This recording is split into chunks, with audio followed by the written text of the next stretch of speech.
Jefferson County Board of Zoning Appeals and Planning Commission, November 28th, 2023. It's 6 o'clock. We got 6 o'clock. I'll now call this meeting of the Jefferson County Board of Zoning Appeals to order.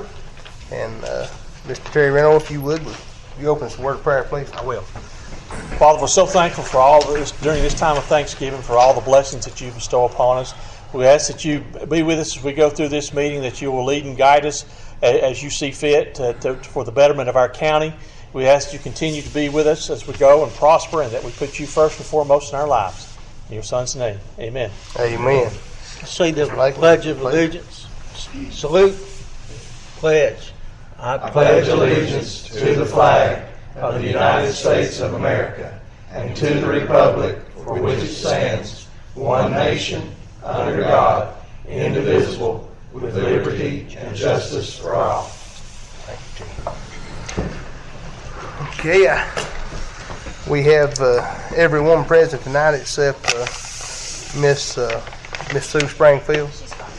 She's got COVID. Okay, that's remember Sue in your prayers moving forward. And I trust that you received your packets and had a chance to look in that. And if that's so, I would entertain a motion to approve the minutes.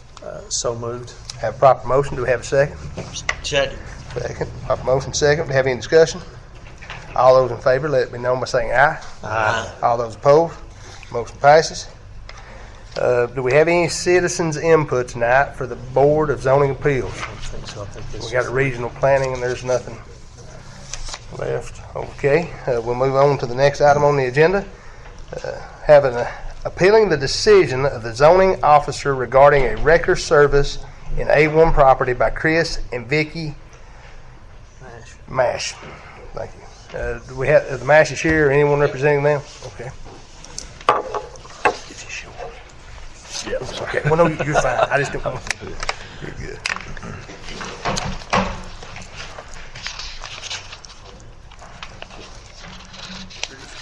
Stuff we put together. Y'all just pass it around. Get some receipts we had found years back. Take some letters for some customers I've had for several years.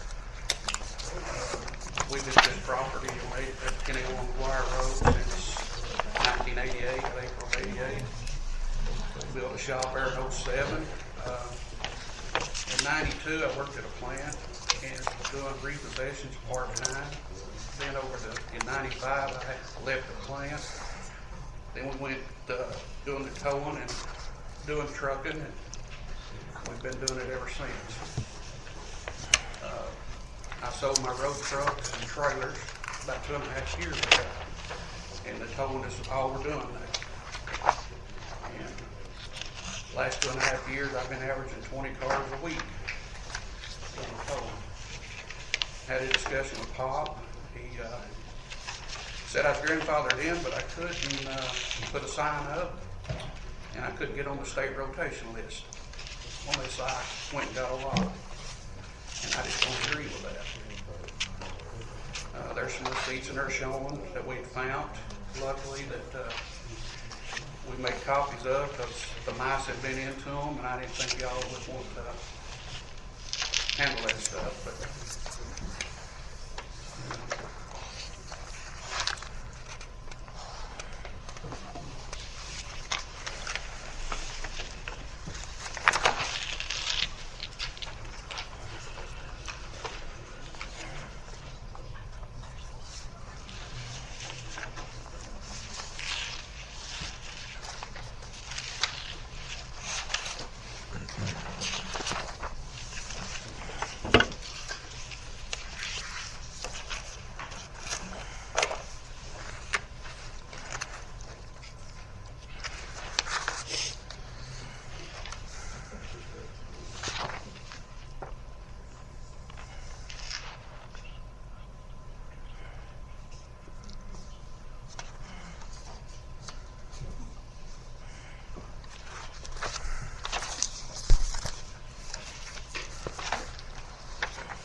53.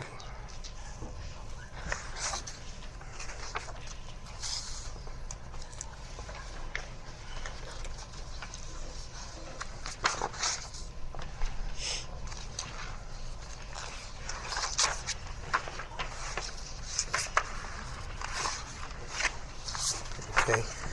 So, and Jim said you were grandfathered in. And of course, Jim's not here tonight. Jim's sick as well. Tim, pardon me, not Jim. Yes, Tim told him he was grandfathered in. I've always run it under CMT, which is Chris Match Trucking. Okay. Using the trucking deal, and that's the reason I put the first page on the definition of toll, which includes tractor trailers and stuff, you know. Yeah. Yeah, I would say Tim should be here. Yeah. A couple of pictures of my first trucks from back then. There at the house. Matter of fact, one of them's got my son in it when he's this little feller.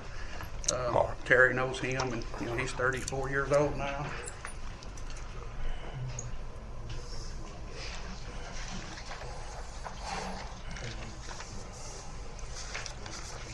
He told me I could do what I've been doing and keep doing it as long as I don't put a sign up and get on rotation list. And, you know, that's costing me money. So.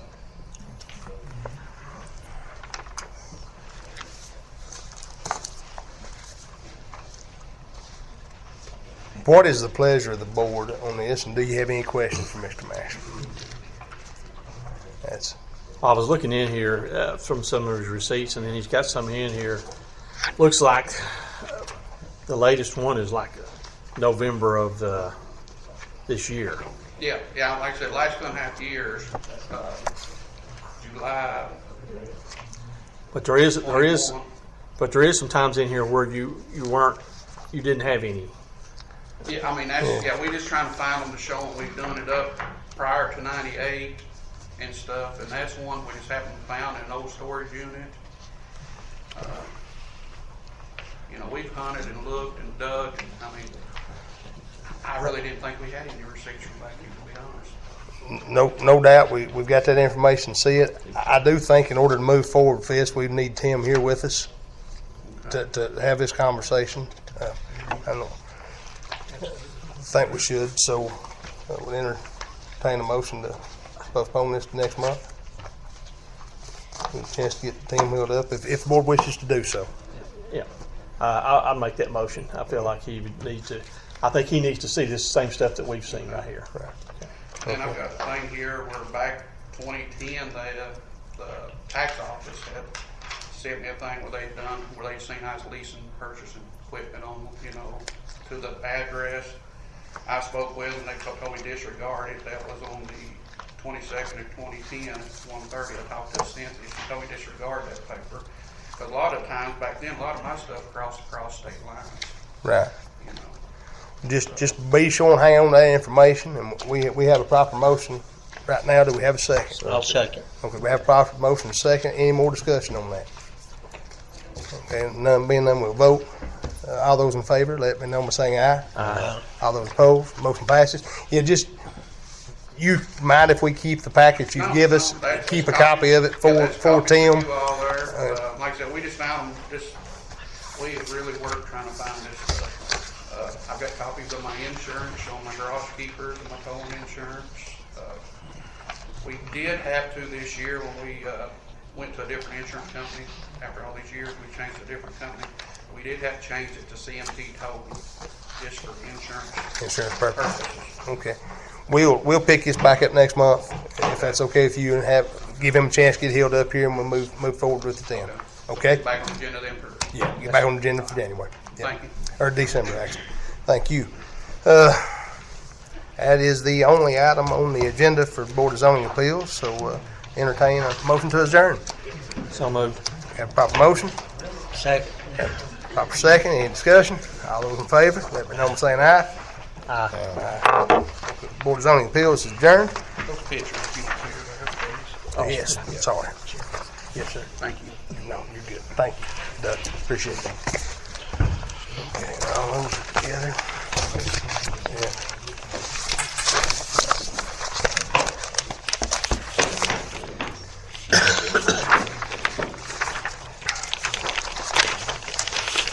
now we'll call to order the Jefferson County Planning Commission. And again, I see you've got your packets and had a chance to review those. And, if you have, I entertain a motion to approve the minutes. So moved. Second. Proper motion and second. Discussion. All those in favor, let me know by saying aye. Aye. Motion passes, and on to citizens input, pardon me. We do have one citizens input tonight for the Regional Planning Commission.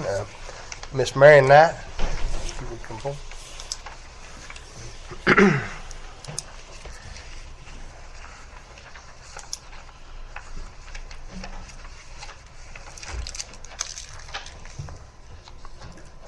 Can't see.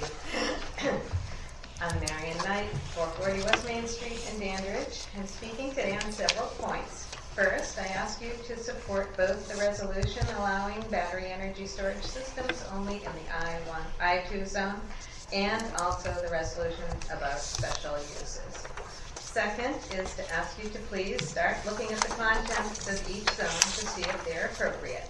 You spent 5 months waiting for a variety of overlays. When overlays are delayed, why not use the allotted time to look at what's allowed in each zone? You say you would like to encourage commercial development, but don't you need to define the development? Don't you need to define commercial development before you decide where to put it? And finally, it's time to review the zoning process so people who have lived in this county for generations and are running successful small businesses are not punished by our current zoning process and requirements. The two current examples, I've heard the Maishes tonight who just presented. They're merely trying to do something with permission that they were doing on their property before zoning existed. Why isn't there a more expedient path for them to follow? And I've spent some time talking to Mr. Bruner, who was here last month. Mr. Bruner has been doing his small manufacturing business on his A1 property for 6 years. His success requires a larger building. Suddenly, he can't do the same business on A1 land anymore. He must come to you and to the County Commission for permission to rezone his property merely to build a larger building. And he has to ask for I1 zoning because that's the only zone that allows manufacturing. His small business is subject to the same rules as a manufacturing company with hundreds of employees who generate a massive amount of traffic and noise and may involve hazardous materials. Mr. Bruner has about 10 employees, works with steel and no hazardous materials, and generates no noise or traffic. He should have a much simpler path to build a bigger building. You have the power to simplify the process for him. While you focus on rezoning large swaths of land to attract new corporations with no regard for this county, not you, the corporations, you need to ask yourselves how many successful small businesses run by long-term residents are not expanding because the whole process is too cumbersome. You need to help these people. Thank you. Thank you, Ms. Knight.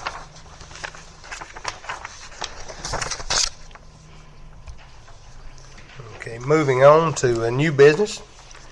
We have the final plat review for for 3 lots of Fair Garden Circle, Sevierville by Michael and Cynthia Jenkins, Austin Jenkins. Do we have anyone here tonight representing them? If you would step to the podium, please. We're just looking to have that map in front of you approved as far as the 3 lots there in Fair Garden. Got a little cousin about to have a baby. We're trying to cut that first lot off. I'm hoping that everything from environmental got resized to the correct specs that was needed. And I'll take any questions you've got. Okay. Does anyone have any questions for him? So, Have you got a signed copy from me? Yeah, I do. I had Mike and Cynthia sign it. okay, so it's got the necessary Yeah, signature. I've got this and I can give it, just leave that with y'all today. It's approved. Those were a loop for Well, it threw me for a loop when I walked into her office and was like, yeah, I can scribble on it, but I don't think my name's the one you're looking for. Be reviewed just towards it look. Yeah, it looks okay. So it looks like lot 3 will have access by an easement. Lot 1 and 2 have road frontage on Fair Garden Circle. Correct. So, that's the only thing that I don't think we addressed that in our sub-regs. Well, we allow you to have to subdivide off of a 25-foot easement. Oh, excuse me. Yes, Okay. sir. Okay. Mhm. Yes, we do. You're only allowed 2, and that's all they've got. And they have the necessary 50 feet there, as far as that goes, to be able to do that for those 2. Yeah. Other than that, it looks good to me. Looks good to you. Okay. Tom, you were good on soil. Okay. So, If he's got my signature, we're He good. thinks he's kidding, so I'm quite sure what he I'll bring it over and take it. okay. Does anyone else have any further questions? What's the pleasure of the board? Mr. Chairman, I make a motion to approve based on the fact that it appears to meet all the requirements and has the proper signatures on it. Okay. We have a proper motion. Do we have a second? I'll second that. We have a proper second. Any more discussion? All those in favor, let me know by saying aye. Aye. All those opposed? Motion passes. Thank you, sir. Who would like to sign, Council? Pass that over there.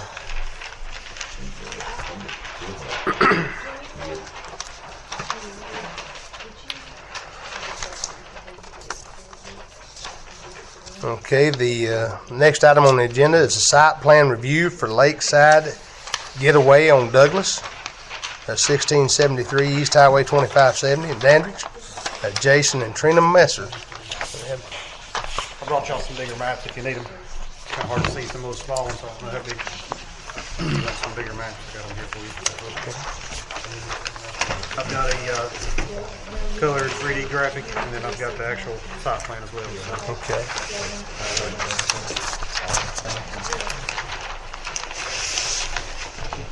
Take one, pass it around. That helps you guys out there. I'll keep one just for reference here as we talk.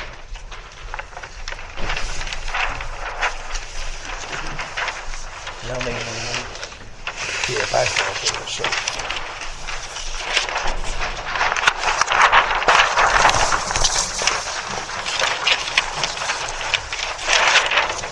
So, last time I was here, you guys asked me to get this drawn up professionally for you. I had it scribbled out on a survey map before.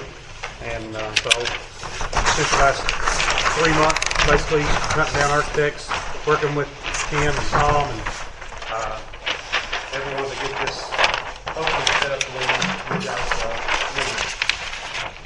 Do you have any questions regarding the map or anything I can elaborate on for you?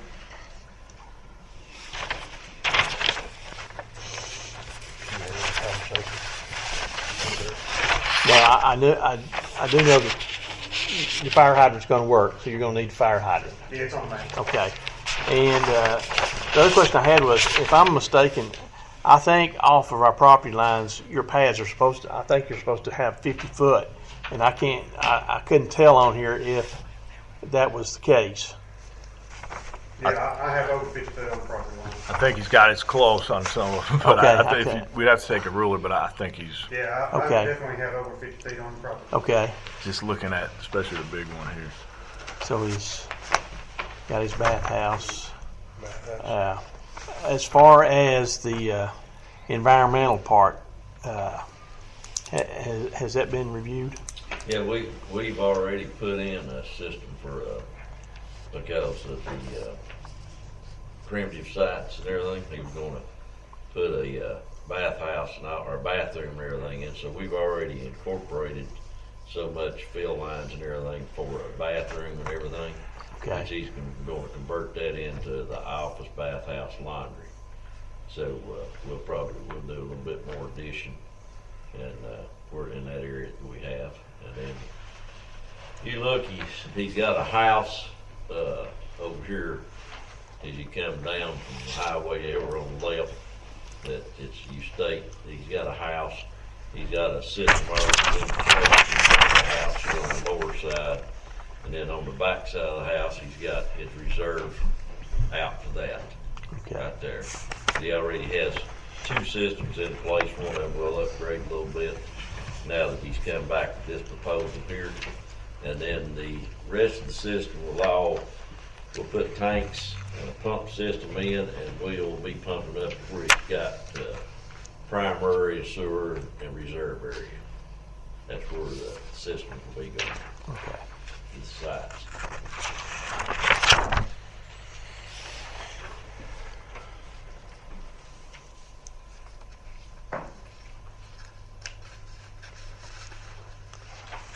Do we have any other questions or concerns? I didn't count the parking. I assume there's enough off-site. Yeah, I think he's got everything he needs on here. Okay. Okay, if there are no more questions, what's the pleasure of the board? I've got one question.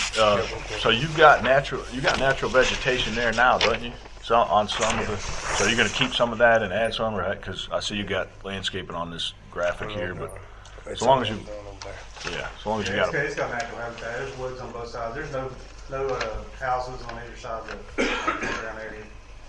So all that's just wooded area. All right, you're going to keep on the sides, or you're going to keep that, yeah.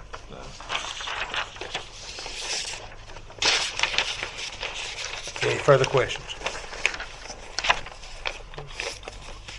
Okay, what's the pleasure of the board? I make a motion to approve based upon the fact that it seems to meet all the requirements and we're good on the environmental.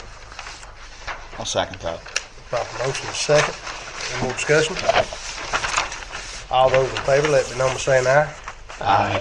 All those opposed, motion passes.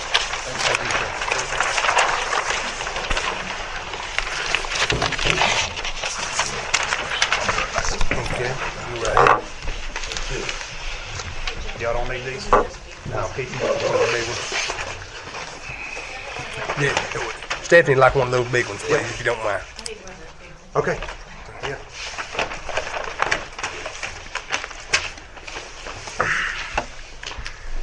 Okay, next item on the agenda is a final plat review for Lake Haven subdivision, Phase 3, 25 lots by Land Art America Incorporated. Mr. Josh Clark. Hello, Josh. Good to see everyone again.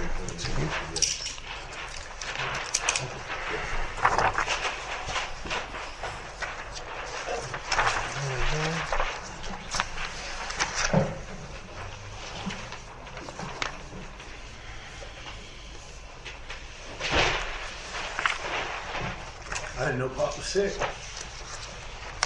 I think it hit him yesterday. Really? Okay. So he usually introduces stuff a little bit. You guys want me to Do you, kind of talk through it real quick? do you have a bigger copy of it? Okay. I've got 3 here. So this is phase 3, but how this ties into what you've seen before, let me just pull up our phase 1 and 2 platform so you can see how it just ties in. This is just an extension off of Jolene Way. This gets us, it says 25 I think on the agenda, but it's actually 22 lots.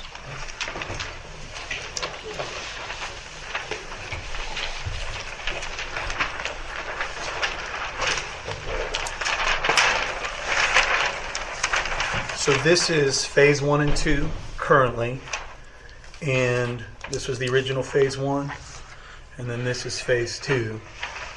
And you look here, this is all the waterfront. This it continues on.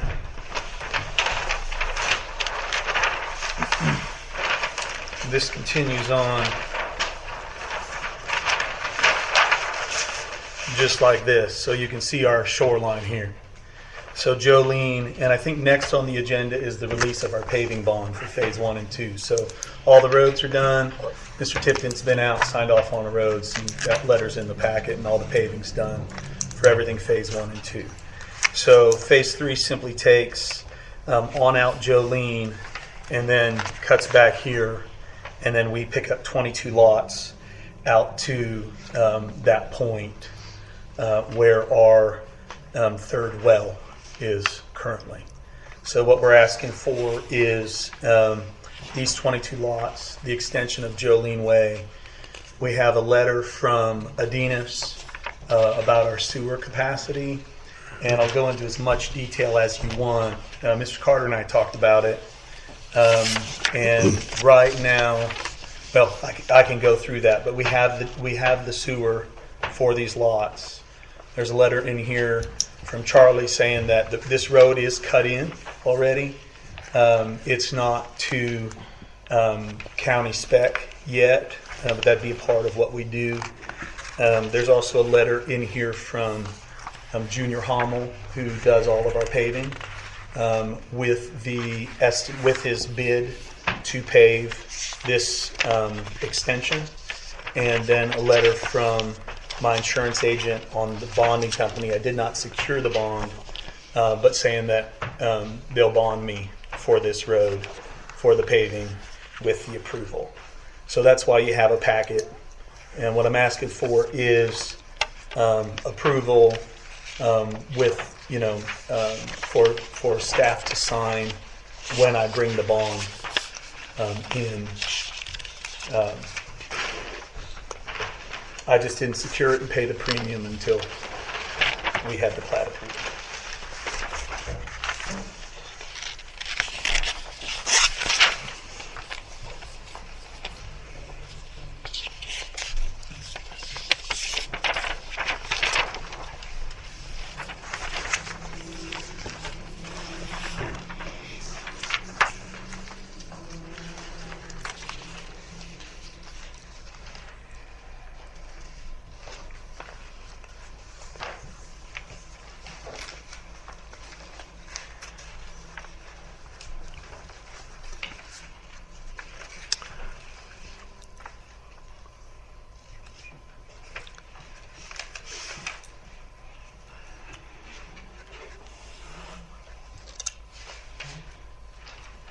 Question for you. Yes, sir. So Tennessee Wastewater Systems maintains your sewer So it's system? private water utility, state permitted private water utility. Yes, sir. So in perpetuity, they maintain it? Yes. They own the actual... They own it. So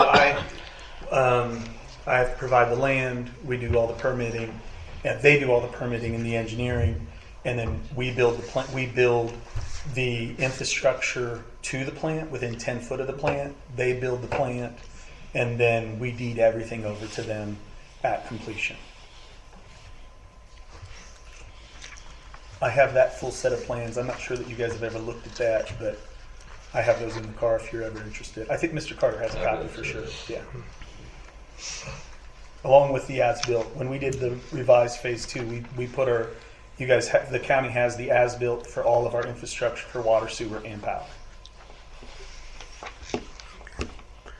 Well, I have to say that's something that beforehand the state let slide as far as an as-built on. Some of you remember the projects we had problems with. That was one of them, was no as-builts or anything like that. And Gus has been nice enough to provide all that with us without any problem, whatever. Because that is extra expense to everybody to do that.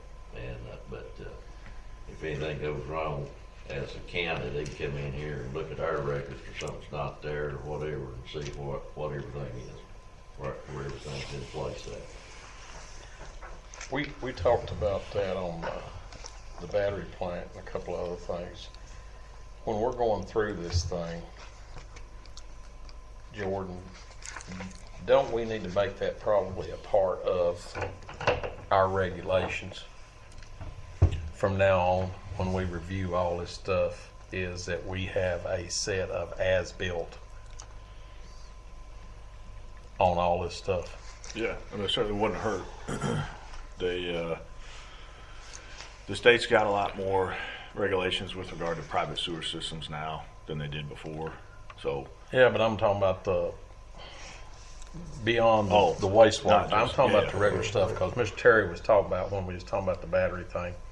That was one of the 16 or 14 or whatever the number of conditions was, is that they had to supply an as-built, not just a proposed thing, but after they got done. So as we go along and we review these things, and I appreciate y'all doing that. But going forward, when we're having these projects come into the county, be it residential or industrial or whatever, should we not have that as part of our zoning? I think it makes it easier on Tim. I think it makes it easier on everybody as far as that goes. It's just that because sometimes there's just not enough follow up on everything as far as that goes. For me, I think y'all jot that down, and when we get going through this thing, you can get a lot closer on what we're doing. That's one of the things we need to be putting in these things. And if I may, on the developer side, it's not really any more work, because if you've done it right all along, your surveyors, you have the as-built as you go. So it's a matter of getting your report. But yeah, tying that to a release of bond or something like that makes the most sense, because I think most of the stories I've been told, horror stories I've been told, have been developers long gone, nobody knows where anything is. I just think it'd be a good time to take a look at that. I don't know if you're aware of it, we have Anchor Down Campground down here. We have a complete as-built on this. On the deal he's putting in on 25, we'll have a complete as-built, just like on the septic lines. They're surveyed in on an as-built plan, just like his is over there. And another thing that the as-built helps you with is that if somebody goes out like me, gonna, kind of keep an eye on the project, where we don't, you don't have anybody in the county overseeing a project or anything that's going on. You can go out there, John, you or anybody go out there and take that house built and go around and go, well, wait a minute, right here, I thought that connected from here to there. And that could be something, a shortcut or something that's not put in the project that can come back and later on somebody'd say, how come y'all let that pipe, get through?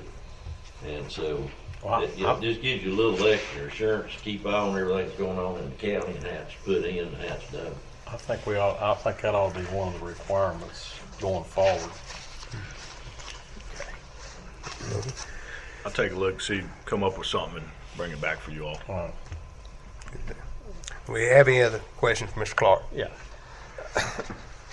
Yeah, Josh, because I've looked at this here.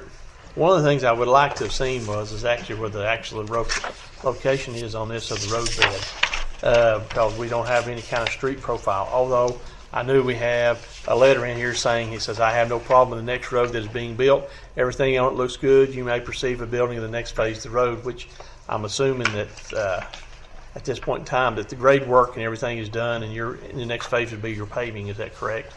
No. So our rough grade is in, so the road is cut in and has been cut for some time. Okay. But we're not the county spec. We don't have the right width, and we want all that road on cut. So in phase 2, part of the challenge, we came in and did a revised plat.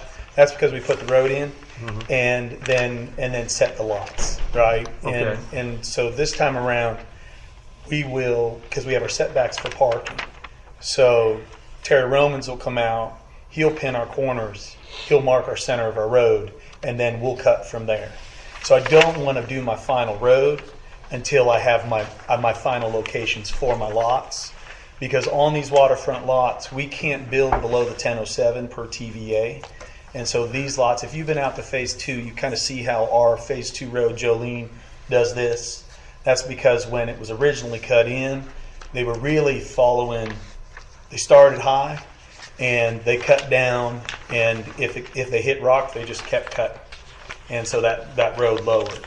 What we've done on this section of Jolene, we're pretty much level. We're pretty much flat, because we want to be able to have those houses sit as close to the 1007 as we can. So there's been, this reflects a lot of engineering on the front end, whereas this was a little more figured out as we go and place them where we can. So to answer your question, that road, when we will go 14 foot off the front of the cabin, and then 10 foot in, that's parking. Those are our setbacks in the resort. And then 10 foot will be center of the road. And so if you look at our revised plat here, you can see how we have parking. Our edge of pavement is in lot lines for parking and that. So it's really, this is more reflective of how we want to do it. We could put the proposed road in there and then get you the as-built, after the fact. But this is just more reflective of how we'll build that road out based upon the lot placement. Okay. Did that make sense? So it does, because here's, if the motion, if I was to make it, would be this, is that I understand what the letter in here that Charles has written in regards to what you've done already. Mm-hmm. Okay. So in this, basically, what's going to happen is that if you get approval tonight, then you're going to have a bond in place to cover all that, right? Yes, sir. So I guess our checks and balances are, when it comes to this, is that when he comes back to get that bond released, we would need another map showing the location of And as-built on the road. that as-built road in there, and then probably another letter from Tom stating that was good. I mean, am I thinking wrong on this, or does everybody understand what I'm talking about? That would give us that'll give you the road profile, and then we can, because it has to be on that grade to get the emergency vehicles and Right. stuff. So, and if Flattest road I have. well, if it, like I say, if it doesn't, then basically, then we don't release. 100%. But so I see what I mean. So I'm thinking what it is that Tom has reviewed what's there, and according to this letter, and he says it's good, and so. Do you mean Charles? I'm Charles. I don't know why I'm saying Charles. Jim and Tim. Yeah. So Terry, but I want to make sure I hear you, because that road, literally, it's a matter of Terry turning off a layer. Okay. That if he turned that layer on, he would have that road where it sits. Okay. On this plat. Okay. And so next time I come in, then because phase 4 is just an extension of this, right? Okay. So next time I come in, I'll have him turn that road layer on. Either way, we'll come back with an as-built, because just the topo changes a little bit. But I'm 100% okay with tying the bond release to an as-built on the road that Charlie signs off on. Is everybody ever comfortable with that? We have any further questions?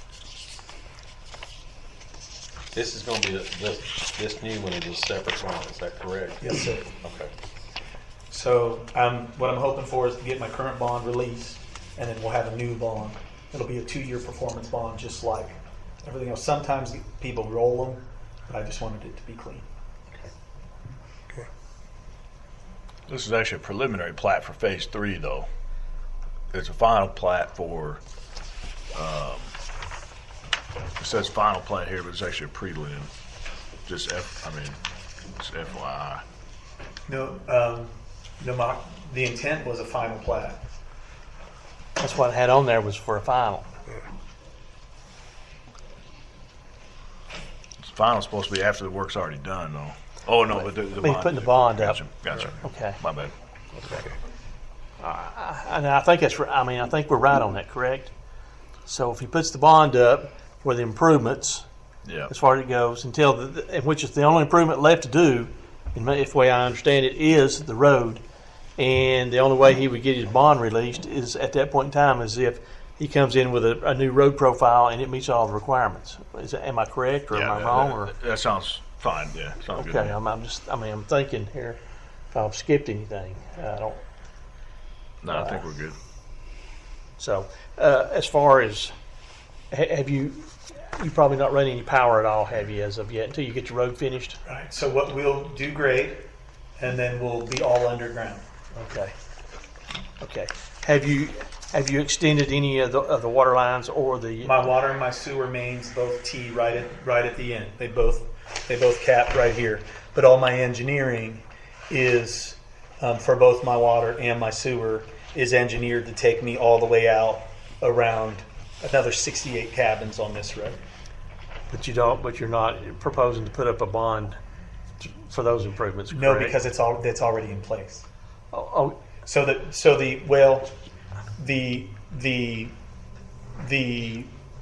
water and the sewer capacity, the infrastructure to get there is not in place, but I that would be new. I didn't have to bond for that last time. So I can't pave until that infrastructure is in. That would just be foolish, right? So if I was going to, and remember the other thing that happens too is I can't build anything until staff gives me a building permit. So Mr. Carter gets a will serve letter from Adinas on every lot before I can put a building permit, as we pull a building permit. So the sewer and the water, and Adinas requires for me water because I'm the water at the lake. So Adinas requires that I'm bringing water to that lot. So even with the plat, I can't. It's not like I could start construction until staff would give me a building permit, which would require me to have that infrastructure in. okay, and I understand that. I understand how the system works. But if we give him a final, he can sell. Right. Lots. Right. That's what I'm getting at. You can sell the lots without the infrastructure being in. That's the only drawback I see. Was there a preliminary plat for this before? Or is this straight to the final? This was just straight to the final. I'm pretty sure that we knew that there was going to be a phase 3, and we saw that, but we didn't see the actual layout of it. Okay. Was it part of a initial preliminary plat? Yes, I'm it was. assuming? Yeah. Okay, so I mean, It was like a concept, and yes. and you can look at the track record too, and that's fair game to So I think it's fine. Okay. All right.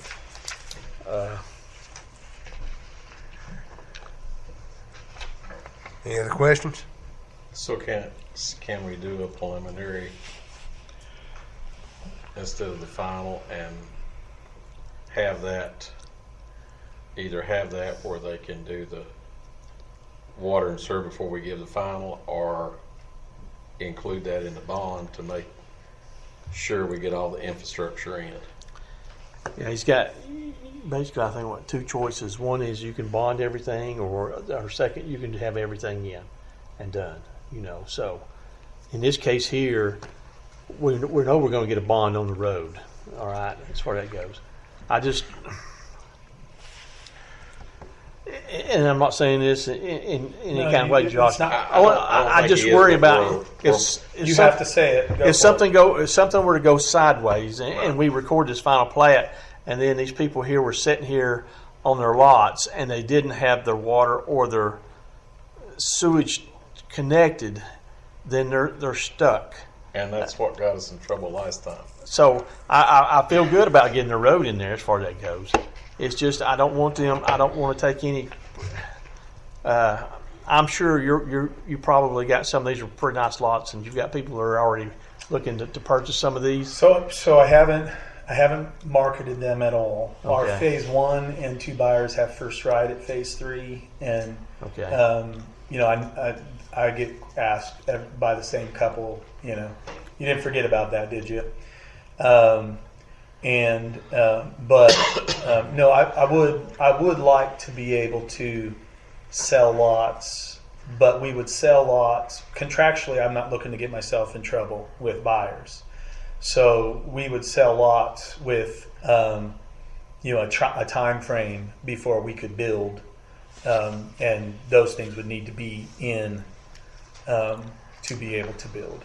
I'm actually not opposed to a bond for that infrastructure. I do that infrastructure work myself. We just put in 9,000 linear foot of underground force main and 6-inch water main and all our power. We started. I could get you pricing based upon what we spent. It's just that wasn't required of me on phase 1 and phase 2. So in a world to where I'm a little bit more of a proven entity this time around, it would feel a little bit odd for me to have to do it the third time around and not have had to do it, And realize I wasn't here for the first time around, Right. But I understand. It's just that, I guess I look at the worst case scenario, and if for some reason this was to go sideways, things just happen in this world, and as far as it goes, and for them to have purchased these lots based upon that fact, and then that one part of that infrastructure not be covered, that worries me.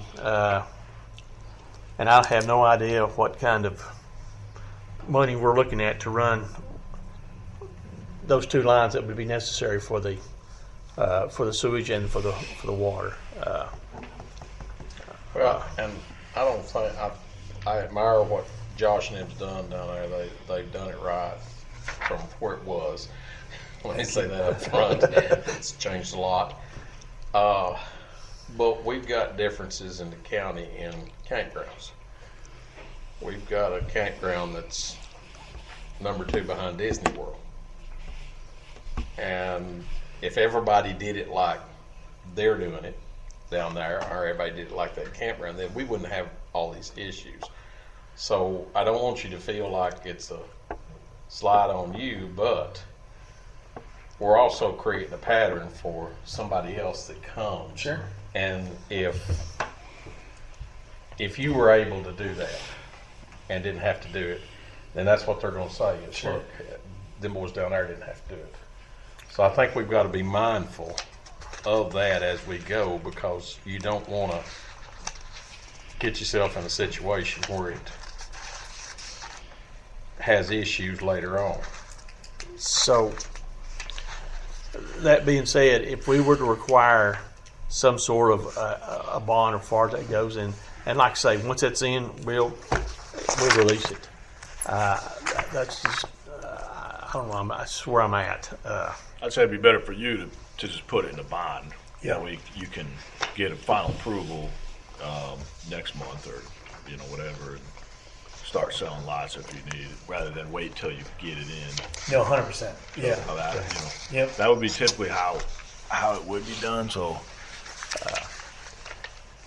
So, water, sewer, electric, infrastructure, in the road, paving, that bonded. Could I get approval to sign subject to those? I would feel comfortable with that. I'm good with that. I just assume you guys say do it the way that guy does it, not have to defend Okay. why I get to do it the way I do it. I think we've covered our bases there, and then, like I say, I think I'm trying to protect potential people. Because once this final plat is once this final plat is recorded, then these can be sold. So. Okay. So. And that would let you go ahead with the final. Yep. Yes. Once you do that, we go ahead and let him go with the final. Once that's in place, make it conditional on that, and then he doesn't have to do a preliminary or through the steps. We could actually make it conditional that we approve it now, conditional to that. Can we not? Wouldn't it? Yes. That's what I'm asking for. We could. I mean, rather than wait until next Rather month. wait a month, you could. Yeah. Yeah. Okay. And then once he has that in place, they can release the other one. He comes with this bond, has it in place, then he's good to go to record. You could. Looks to me like that'd be the most expedient thing to do. I don't know if we're going to meet. Do y'all normally meet in December? We don't. So it might be. So that helps him. It helped me. Yeah. I've been there all by myself. It's the 4th Tuesday, so. All right. Have any other questions, Mr. Clark? What's the pleasure of the board? Mr. Chairman, I'm going to make a motion that we approve Lake Haven Cabin Resort Phase 3 for a final based upon the following: that a bond be in place for the water and the sewer lines to be installed, and a bond in place for the roads based upon the amount that's shown in here from Hummel Construction. Those bonds to be presented to the Jefferson County Zoning Office, and at that point in time, this plat would then be approved for final and recording. Okay. Okay. Is this a typo? Is it supposed to be 22 lots? It is. He corrected that, yeah. think we had And It started as 25 Well, we had- when we put it on yeah. a month ago, and were we including electrical in that as well? We can put electrical. Is in. that what we, okay. Okay. I was going to ask that question, so Can thank you. you want to do the release at the same time? Well, the release will be for the other road. I know, but Oh, you mean? Oh, yes. And we could just go with. or you want to release it separately and just do it since he's got it done. It'd probably be cleaner to do it separately. Yeah, And that's what you were asking to do. Yeah, because really it'll probably be about the same amount. Okay. So we'll just release. My bonding company will take this one off, and they'll do. I mean, I'll probably have this bond in a couple Okay. days. Okay. All right. We've got a proper motion. I'm not going to ask you to repeat that or anything, but I will entertain a second on it. Second. Okay. I am going to ask that. Okay. Sorry. I just want to make sure I'm clear. Okay. My motion was to accept the Lake Haven Cabin Resort Phase 3 with the conditions of the following. That there be a road in place for the bond as per the amount that's in here as shown from Hummel Construction for the cost, and that there will be a bond for the water and sewer lines to be installed in the development and the underground electrical lines.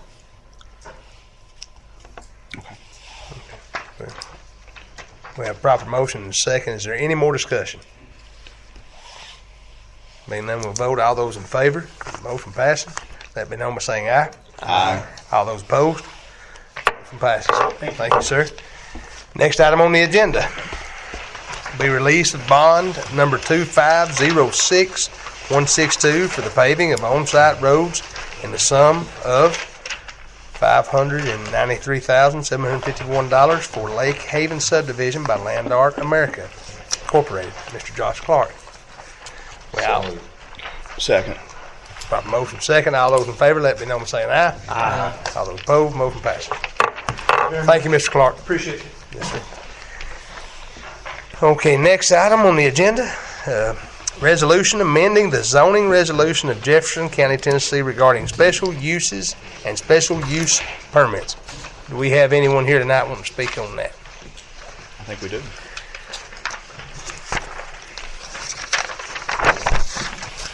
I think everybody knows who I am.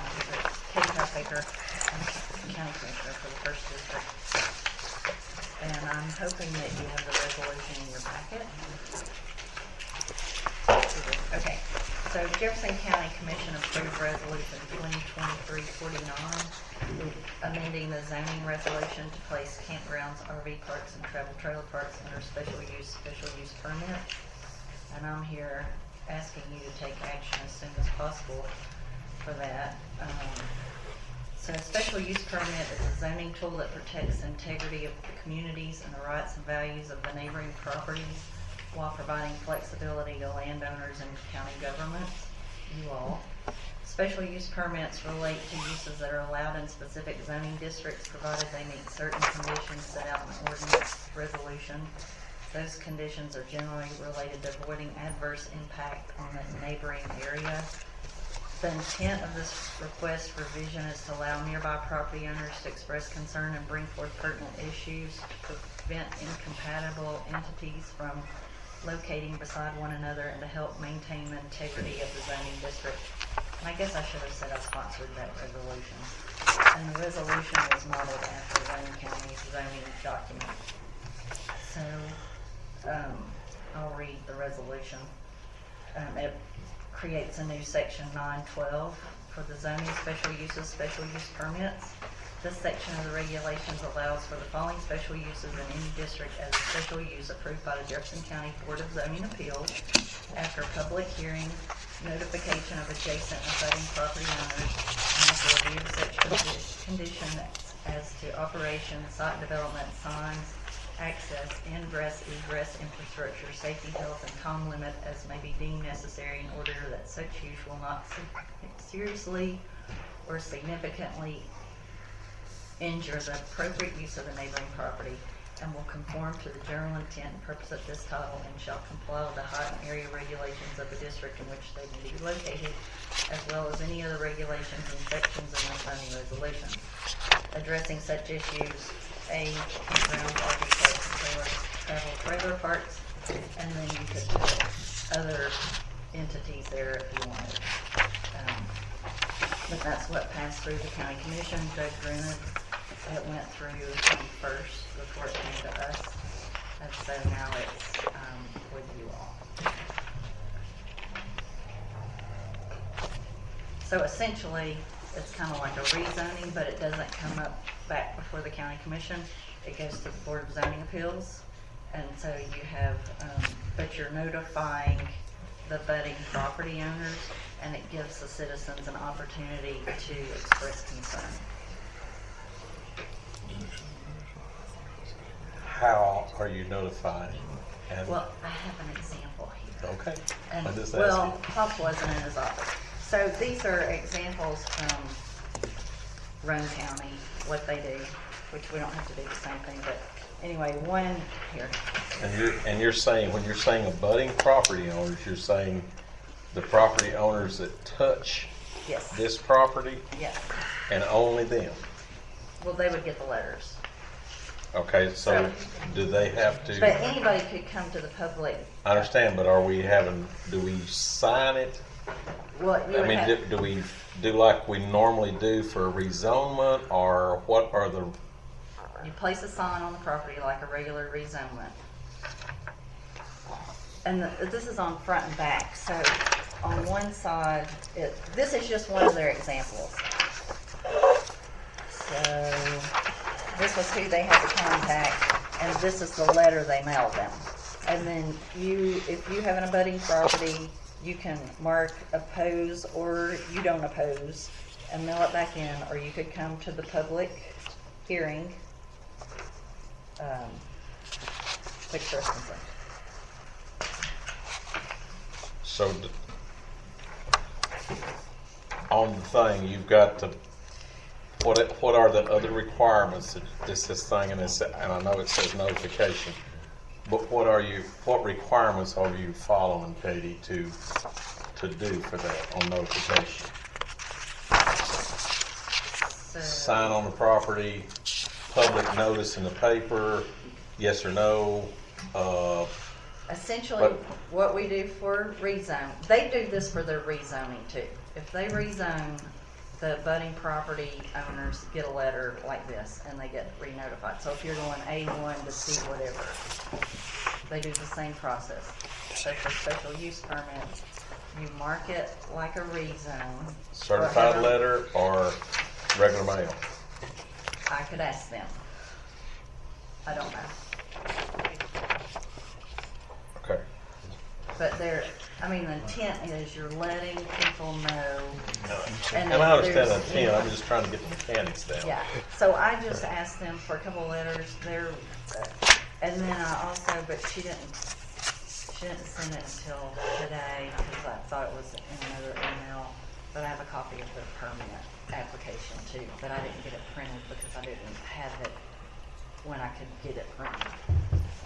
Question for you. Is the intent to allow travel trailer parks in any zone, but just as a conditional use? Okay, just making sure, because that's what it... So essentially, it would pull out of A1, it would go in the special use area, and it could be an allowed use in any district, any zone. So does the property doesn't have to be rezoned then? Correct. So if It it's has in, to get a special use. It's got to be 5 acres and meet all the It travel still trailer. has to meet your travel trailer park rules that you have in zoning. This doesn't affect anything that's in place now. It's just adding yes, to it it. will if you're doing it this way. It's pulling it out of A1, and you still take your same rules. But it doesn't say to pull out of A1. It just says here that it's a special use. For special use, so when you're doing it, if it's zone C1 or RR or R1, you're saying if it's zoned to R1, it's allowed in that zone because it's a special use. Yes. As a conditional, if it's approved as by the a, Board of Zoning Appeals. yeah. But it could be approved in an A1 as well. A1, a C2, a It could be C1. I-2, it could be approved in any zone With this the vote of the BZA. by the BZA. Yes, considering factors of really, I would say nuisance factors. The language is, not seriously or significantly injure the appropriate use of the neighboring property. So what is that standard? That's your discretion. The BZA would determine that. BZA would determine. It gives the authority, the discretion, discretionary authority to I can BZA. give you a suggestion on that too, but it wasn't in the rules. Let's go back to the other thing about the zones. So what you're saying is you're pulling this out of A1. And it can be allowed in any zone we have. I'm all over Rowan County, and that's what they did. Now, if you want to be more restrictive and only allow it in A1. As a conditional use as in a A1. conditional use, That's. you can do it that way, I would say, but. I don't know.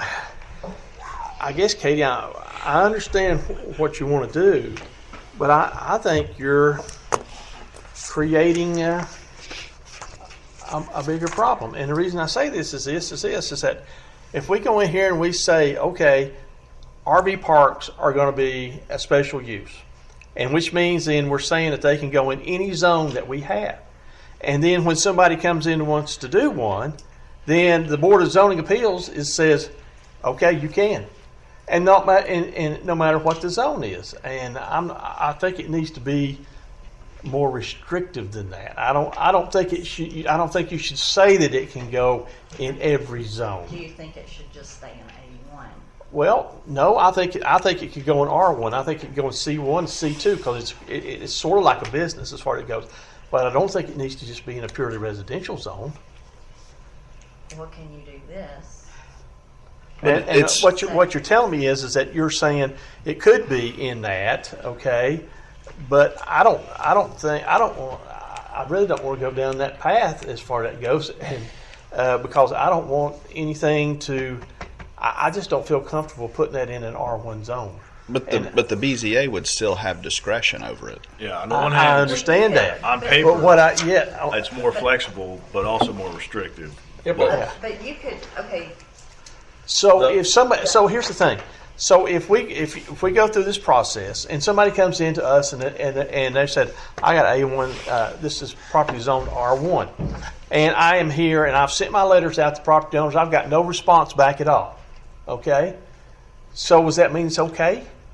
No, the discretion still falls on the BZA. That's true. But if they don't have any opposition, if you don't have any opposition, so why would you do it? I mean, why even give yourself the chance to even allow it? to review it? Why would you not allow it if you had no opposition? Yeah.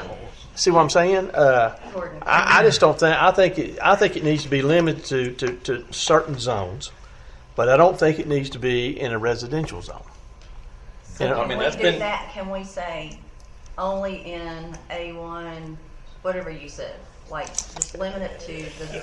I think A1 and RR, which we have very little RR. That's just rural residential, which allows campgrounds, boat docks, those kind of things. And the other would be, I guess, C1 and C2, which are commercial zones. I don't know that we want them in an industrial zone as far as that goes. Well, I don't even know that you want them in C1 if you're going to pick which ones. I mean, well, yeah, that's neighborhood. I don't know. I mean, what do you all think? That's really. Put it in its own zone. Create a new zone. I mean, if we go through the review process, we can put it in its own zone. Right. When we do all this overlay and all this other stuff, we can put it in its own zone. And we can say you have to be rezoned for that. But if we do this, that's taking it out of that hands. And then you're leaving it up to Could be three. Yeah. The worst case scenario. You're leaving it up to three people to make that decision, and you're taking away a huge restriction on that already. I mean, because you said it's got to go here to start with. So if it's not here, it can't go unless it's rezoned. So that's the first barrier. You're taking that away with this thing. Does this pull it out of A1? This says it can go It does. from what Katie just said. That's why. No, I asked where the does it question. say it in here, though? It doesn't say it. It It just doesn't says pull it out of A1. What it says is it can go in any zone district. as a special use. Section allows. So why don't we just correct that wording right there? Well, that's what I was asking. Instead of just any zone, I was saying we need to have. Well, I it would should say, be in the A1 zone then. So we can just in actual zone, not as a separate. so rewording section. that line right there would. Well, but if you're just going to do, I mean, that could be, but I think it would make more sense to put it in the action, whichever zones that we want this as a conditional use, to just put it as a conditional use in that zone. You need to state that up front so you don't get into the. So just change that first wording to whichever zone. The section of the regulations allows for the following special uses in any district as a special use. So Leave it in A1. it sounds like we need to reword this section of the regulations allows for the following special use in A1 as a special. So Yeah, you just strike 3 words and replace it with A1. that would be one way, but I mean, I still think it should be in RR too. R2 and RR. No, I'm not R2. I'm saying RR, rural residential. RR. I think it was RR set up one. for rural properties to where it could be, you could have campgrounds and boat docks and things of that nature in RR. Do you mean that exclusively or along with Well, or in addition to? if we're going to if we're going to come here and say that this is going to be a special use and you have to have a special use permit, following these guidelines right here, but for RV parks, okay, then it needs to be in A1 and it needs to be in RR, both. A1 RR. Yeah, special uses in those two right there. Because right now, I'm trying to remember, in C1 or C2, do we allow those? Jordan, do you have that? No, We don't. We only allowed an A1. In A1. But I still think it should go in RR. Honestly, Okay. if you Which- want, I can draft up, because I think it's better to put it in each zone. That's typically what you would see. So A1 and RR would just have a section in there, and they already do. Wouldn't this do that? Well, if we fix the wording I down just think here? this is more convoluted. That's all. How so? Conditional uses. There's a conditional uses section already in A1, for example. Now, it doesn't place additional restrictions, but if anything, we could take this condition. It says conditional uses including indoor firing ranges, outdoor firing ranges, skeet shooting, kennels, off-road vehicle facilities. It's Article 7. Where's Article 7? Okay, I think that's definitions. Question while they're looking at.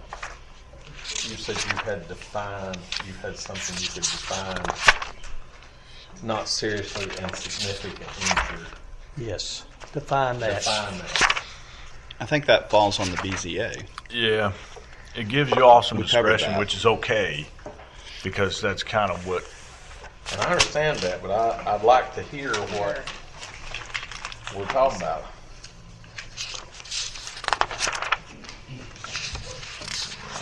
Okay, this just has separate Look at the second. standards. So that's conditional uses. Oh, wait. So I think this is where they decide. These are questions they ask when they rezone. Rezoning under special use. That's They're just a looking- copy of the Rowan looking County for thing. and She's trying to define that. So it's talking about like population density, does it increase the load on the public facilities? Does it adversely influence living conditions for the residents in the immediate area? Is there excessive increase in traffic congestion or traffic hazards? Does it adversely affect property values? So how many do you check off that says no?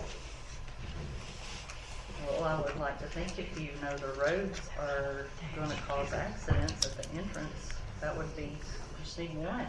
Or if you're putting it in, if you're putting a campground beside a big subdivision, That's one. I mean, it doesn't, it's what, All right, let's take number 11. But you see that differently, because I look at it as property rights, and you're looking at it as an inconvenience to people. But Well, that could be property rights, though. okay, it goes both ways. Yeah. Yeah. So, case in point.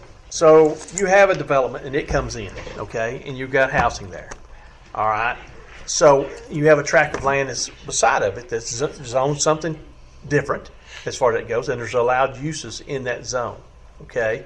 So if the development comes in after zoning, whose rights are prevalent in this case? Does a house oversee other property uses and rights? I think the whole purpose, you're falling back to the BZA, though. I understand that, but when when we're talking in here about damages and things that are happening there, both parties can be damaged in this decision. Well, nuisance. I'll do a nuisances. real life example. Is it, if somebody cuts off a piece of property on one side of the farm, if it's up at my fence row, is it an injury to me that I can stop that development as a farm because they don't like me spreading manure, they don't like chicken houses, they don't like whatever? Is that an injury that I can stop it? I'm being injured, I can't do without complaints or harassment or whatever. Does that rise to the level of injury? Like agriculture stuff, but I understand, but it still injures me because I'm being harassed by I mean, I think that development. The trash is blowing over me. I've got to pick it up. The cattle gets a hold of the plastic. One dies. you make a big old trailer park with 600, campground with 600. And that's what I'm saying. It would injure the same But way. it would Okay? be you, I know, but you But would what I'm asking receive you, a does that letter. rise to that level that I can stop that development? What does that have to do with this? Has everything to do with this. It would- says I think we that have we're reading derailed right here. here that it talks about doing the thing that will not seriously or significant injure Appropriate use. of the neighboring property. So my injury in my thing would be just as great if they put the campground in beside and the trash blows over. I have issues with them. So that's what you would come say to the And Board of that's Zoning what- Appeals. Does that, and I'm asking, does that rise to the level to Okay. stop the development? At least in this case, you would have an opportunity to voice an opinion. If we leave it the same way, you have no voice. And I understand that. I'm just asking you to define how many of these 14 things do I check off? This wasn't even in the resolution. This is just, I know. I think it's a good practice. I think these questions are a good practice that they have in their documentation, and I think it makes. And I it's think great that- it's great in theory, but the mechanics of it is you have to. The BZA members are going to have to make that decision. Are you going to give them a quantitative scale to make that decision that says this rises to the level, this does not? There's got to be something that we come up with if we're going to institute this that says it rises to the level. Or is there just some wording in there that you don't like? No, you've got to have some checks and balances in place because it can move like the tide then, depending on who's sitting on the board and what their opinion is. You can adjust the wording. What would it look like, though, the quantitative? I don't know. I don't know. That's Yeah, what I'm that's- asking, because do I have the right to stop the development of 50 acres beside me? You don't. Y'all do. But I mean, if I come and say, okay, it's going to do these 5 things, and it will significantly injure me, at that point, does that rise to the level that they say yes? Is there? It kind of Because goes, the guy across the county that they're going to put the campground in, if he comes and gives the same 5 reasons that it injures his house, or the 5 neighbors that back up to it, or the 25 neighbors that back up to it, does he get to stop that development? there's got to be some kind of quantitative measure that you apply, some standard. It kind of goes back to the original purpose of zoning, which is to prevent nuisance, ultimately, to protect the health, safety, and human welfare, and prevent nuisance. And so you can't pin down everything. That's one thing. In zoning, it's a blunt object. These types of, which I think is a good idea to make it a conditional use. I support in general. I don't have an issue with that. Yeah. I just want and to you make can't sure. quantify everything. There's going to have to be some discretion for the board. But this is And that's why you have a board. This is a major point, Jordan, No, it is that we're talking about right here. I understand you I can't just don't know how to everything. quantify it. Yeah, because what can you? Well, what do you want to quantify then? I would want to quantify if that is in there. I want to quantify what that standard is that defines significant injury. I don't think that's the right wording. I wouldn't say that. I would say nuisance potential. That's what I would say. Yeah. And then you make that decision at the board. If you think it's going to be a nuisance to the surrounding properties, then don't approve it. And if you don't, then approve it. That's what I would, you might want to quantify it more, but I don't see how you can. So what I'm worried about is the scenario I set up. Do we apply the same stuff to A1 farms? No two scenarios are exactly the same though. And you're going to build 50 houses beside it. Or you're going to let in 50 campers beside it. Is the standard the same for that piece of property as it is for 50 or for there's 100 houses in a subdivision? They're coming up there and they're going to put a campground beside it. It has to be the same standard because the campground only causes certain injury. Trash, traffic, all that. So if we're doing that, it needs to be the same standard that we look at or the BZA looks at. But no two. That would be impossible to go through. Incompatible uses. So maybe it is incompatible with the bull. I mean, why would you want a bunch of campers beside a field with a bunch of bulls? I mean, I understand, but I'm saying the farmer has rights too, as do the other residents in the subdivision. So, like Rome County said, I don't know what else, but they've got a slew of special uses. Sometimes people are opposed, sometimes they're not opposed. So maybe one time it's up and the property owner beside him says, fine, I don't care if there's a trailer campground over there.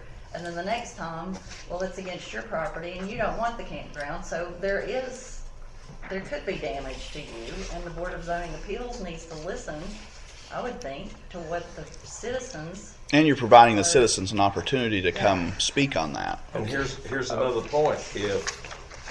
If the large tract is there and it's got one owner, do they have as much weight as the 100 houses that's in the same acreage? Yeah, because I was just thinking that scenario that I know how they're going to get around this just like that.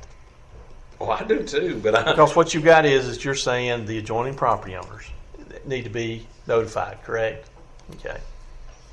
So if I own 90 acres and I go in and I say I cut acre off here all the way around my property, I'm the adjoining property owner. And I go to myself and I send my letter and I say, I'm not opposed. Would that be a way to get around this? Does that make sense? I don't think so. I don't think a judge would uphold that because you're clearly violating the intent of. Then it can't be then it has to be more than the abutting property owners, correct? Well, the intent is to notify the surrounding.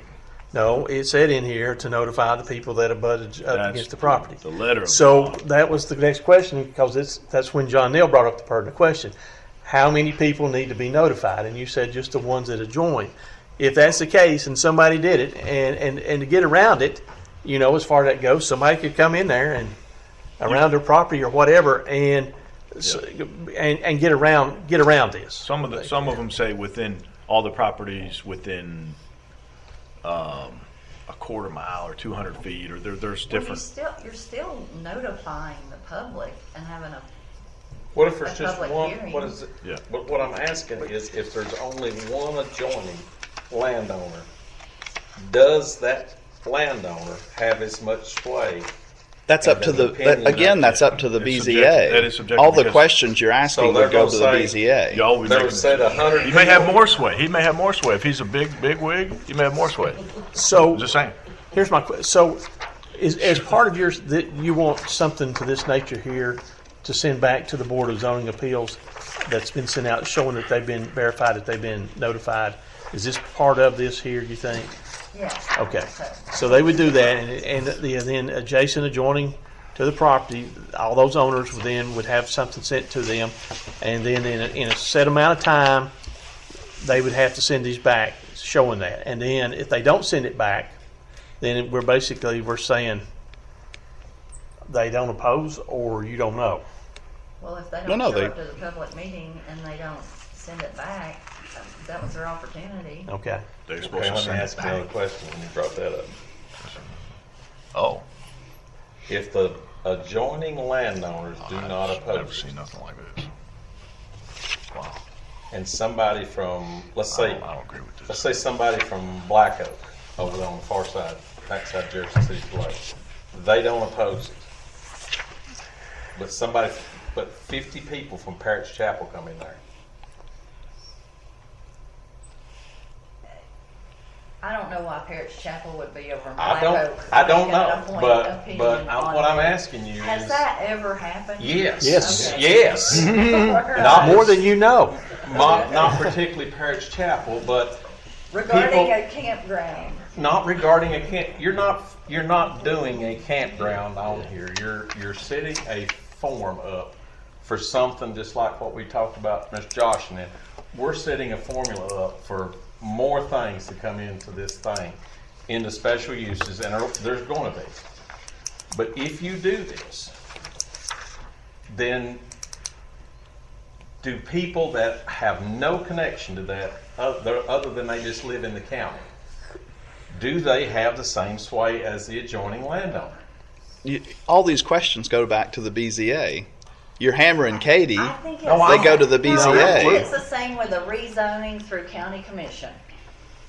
It's the same process. Right. The people come forward and it's how much do they move you when Right. you're voting. Right.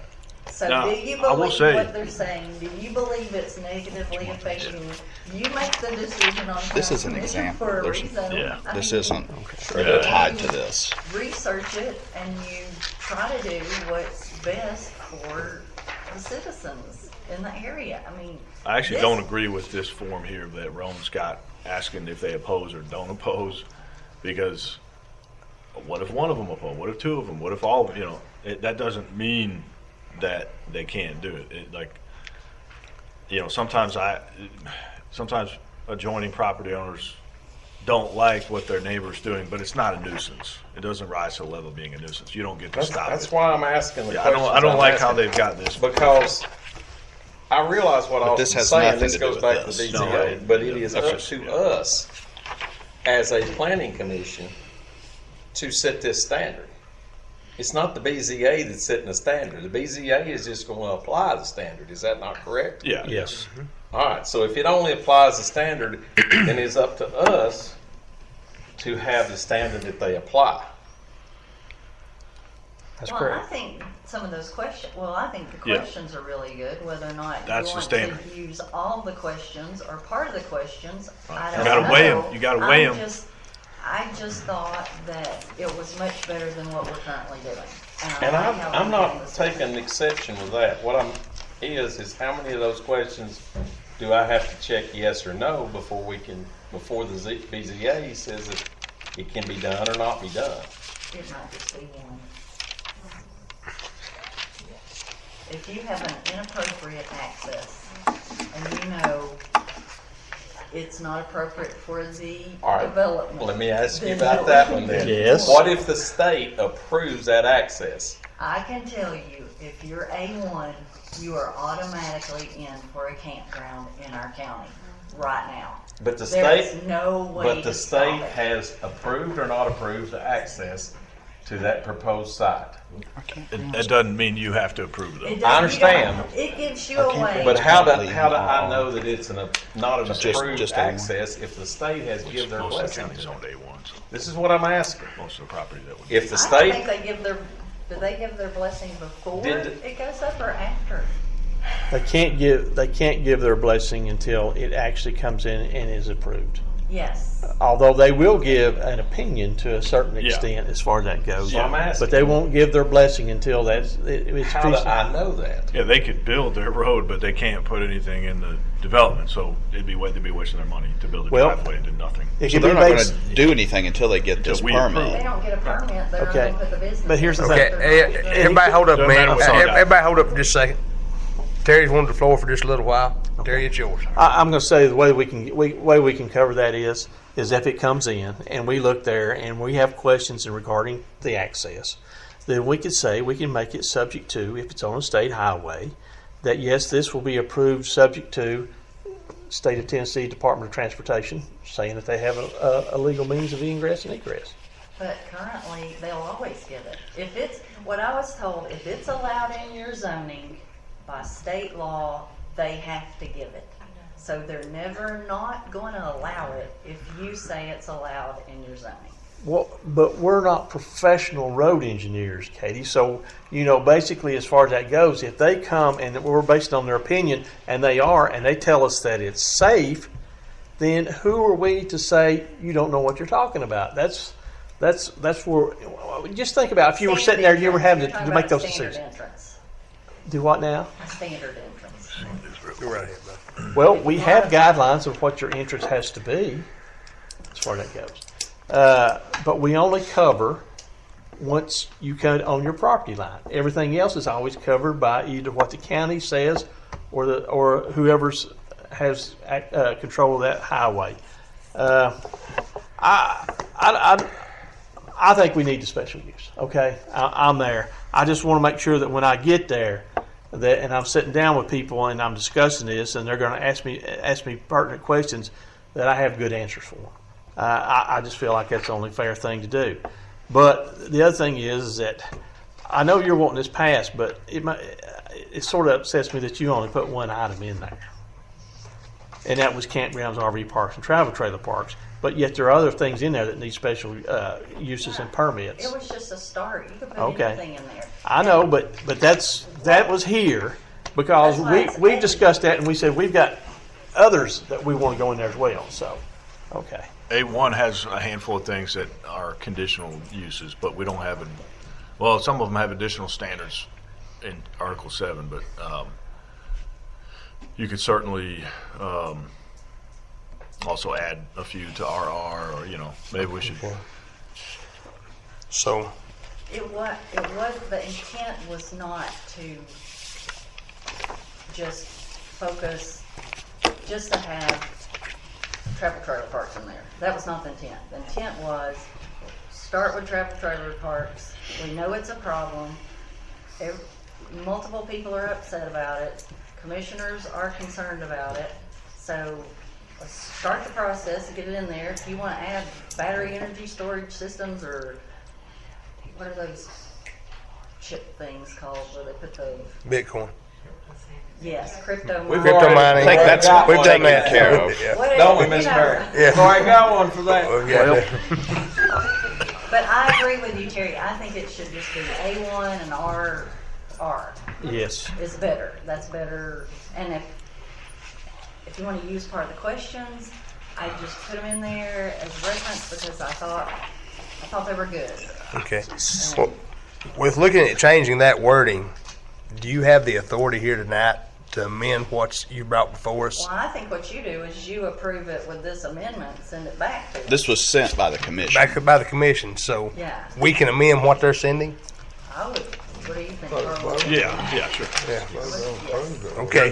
We can amend it and send it back. I wanted to clarify that as we move forward. Send it on to the cities with that amendment, or does No, it have to go back to not us? till the commission approves. Well, this goes on to the cities anyway. Now, Yeah, but the resolution, if I understand it right, if we change this, it has to go back to the commission, and then the commission has to approve it to send it to the cities. Yeah, a substantive Is that- change, yeah. Is it, if it's a A substantive minor change, no, but this would be substantive. I mean, Okay. Can it go on our special called meeting agenda? If they get it advertised in time. What do if we they've change? already issued the call. What's the change we're making here, first off? I think that we're going to just that this would be if we're on, if the only thing in here we're doing is campgrounds, RV parks, and travel trailer parks. And to me, I would like to say that the zones that they can go in, it's just not any zone, is the A1 and RR only. I've got that. But I think that's doctored a up. significant change out of saying that they can go in any zone. Well, I mean, Yeah, that's what he just said. so That's what we were just discussing. so that's to me that's and then the other thing is this, Katie, is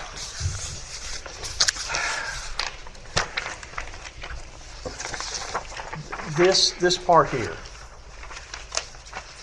That has nothing to do with this. I know that, but you gave it to us, and you gave it to us for a reason. I'm assuming is because that. I gave it to you as an example of what Rome County was doing, and Pop wasn't available for me to talk to him about it first. Well- So I don't know what our normal. It's just a notification letter. Is what it is. And I think that's all we're talking about in here. Just ignore that. So That's okay. But there, I don't see where there's a notification in here, though. line 3, it says public hearing, notification of adjacent and abutting property owners. So is that's why I'm asking for clarification on that one. Are we talking about only the ones that touch it, or the adjacent? Adjacent could be I'd the say ones in the circle area. across the street, maybe even. I don't know. I mean, I would think you would hit everything. This So section give me regulation allows the a following special use defined and thing. any Do I special stop at the approval. street? Yeah, Do I after stop we have a at the- public hearing, after we You have gotta have some notification of adjacent quantitative and abutting standard on this property. thing, Katie, as far as, because we don't have the budget to mail out 5,000 certified letters. I think if you took a square and you went all the way around the square, everything that touches the square, and you notified those properties. That's How big is the square? Well, I don't know how big their property is they're putting the campground on. Well, I'm just saying, whatever whatever the parcel is. We could just put language in there, just say I'm not good with the abutment. I'm quarter not mile good with radius. the adjacent and abutment. If you Quarter- want to do the ones that touch them, say quarter-mile radius. say that. That's a If lot. you That's wanna excessive, do the ones that are, and if you're going to put them regular mail or certified. Should be And it needs to be certified, in my opinion. certified, quarter-mile radius. Almost $10 a letter. But for them, the onus is on the developer to do it. If they want to do a campground, this is cost of doing business. Yeah, You got to send out letters. So make them pay for it. Yeah, of they'll course. have to pay for it. Developer pay for it and do There certified are some letter. places, some places on their zoning, they make the developer actually send the Well, I'm letter good with that, but down. I'm just saying, we don't have enough money to mail out But we're not a paying quarter for it. mile of Right. Well, he letters. just said that that's not But on it's us. not in there, Okay. Austin. So what do you you want gotta to put it be in there? What do you want in there? Okay, wait a second. Jordan, you've probably seen Yes. this before. So what is typical? Do you know? Off the top of my head, a Pittman Center requires, oh God, is it 200 feet, within 200 feet of the property line? I believe that's what Pittman Centers is. Quarter-mile radius would be a little bit more than that. That would be, A bunch more. I actually that- like that- footage well, off that's a from the property center. line. If you do a 2-mile radius from the center of that property, I like the 200 foot from the property line. or a footage off the property line because a piece of property could be 5 acres or it could be 500 acres. Yeah. So if you did a quarter-mile radius off 500 acres, Yeah, that's true. You wouldn't even get. You wouldn't. You may not get anything. Yeah. We could say 200 foot from the property line. All property owners within 200 foot of the property lines of the property. That's what Pittman does, and it works pretty well. We do it every time we have a rezoning. You have to. But Pittman Center's a lot different from this guy. It is. It is A lot different. But I mean, the standard. I don't see why I wouldn't. Or else, what else would you want to do? Well, look, the mechanics of it is you're either going to have to, somebody's got to look that up, and I assume that would be Stephanie. So you're going to have to take a tax maps. Looking up the abutting property owners is probably not a big issue.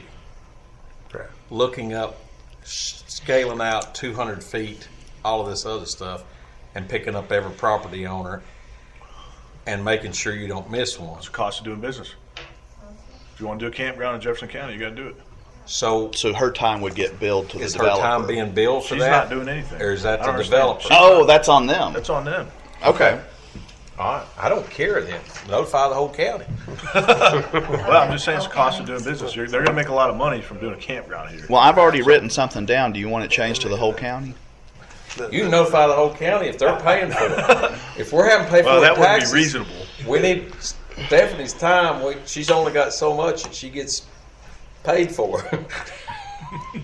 And if you I'm notify, sure she'd love to do it. if you put the sign up on the property, you're gonna notify a ton of people as well. It's passing by the property, and if you're in the paper, This is Jefferson County. Once somebody finds out Oh, about yes. something, Right. everybody It'll finds spread. out about it. Do you that want any of regard. those questions tied to it since it's got to come back to commission? I do. I think I don't have the 200 feet from the property line. I think instead of the abutting and adjacent, as far as that goes, of subject property, and then I want some. If that's the case, and they're having to go through this, we need some sort of checks and balances saying that they actually did it. And so the only way I know is that if it goes out with something like that, showing that that's who they sent it to, and if they send it back, so be it. But if it goes registered mail and they don't respond, then Well, if they do registered mail, that would be a record that they went and did that. The developer. Mail service the way it is currently. I asked for. If you went and paid the post office to do, We do you wouldn't register get a all the receipt. time, and they don't have a signature, and they don't get delivered. Yeah. They get returned saying it's not a valid address. And we've got But you would have a address from receipt to show they 911. went and 35 paid for days. it. Right. The public notice should say the date and time of the public hearing. That's important. It always does. Okay. So, Yeah, all, so that could be basically what you're doing administratively is or- you're sending out notice that there's going to be a public hearing, and as far as that goes, and so it's really you don't care. I don't even know that it's necessary to whether or not they propose or don't oppose at that point in time. Definitely The thing don't like is, that. we're telling them there's a public hearing, and they have the right to come to that public hearing and get to that podium and speak. And that's all that I think. That's all that So, should be required. so the letter would be similar to what you'd put in the paper as a notification. That's right, and Yeah. that's what you're doing is that it's not. We don't really care because here's the thing. I don't think that they should be. I don't think that in this case here that they should be making a decision until they've heard all the presentation. So people are going to go out there and say, "I'm against that," no matter what. Right. But they haven't heard it. This doesn't make sense at all. Yeah. So all I'm saying They're gonna is oppose that it. I mean- all you do is that you say, okay, we're going to send these people here that are within 200 feet of the property line a letter stating him that there's going to be a public hearing, and this is what the public hearing is going to be about.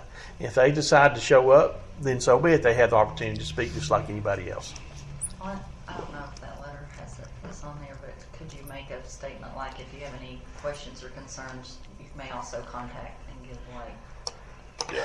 I think if they have questions or concerns, they'll find out who to contact. Well, they usually do. But who are they Zoning going to office, contact? Stephanie Rush. See, by law, they shouldn't contact us because we shouldn't talk to them at all about it. Not now, they us. could call Tim and Yeah. Tim and Stephanie Yeah. and ask them all the questions in the world. But if they call us, we should say, sorry, we Ex can't talk to you parte. until we get to this meeting.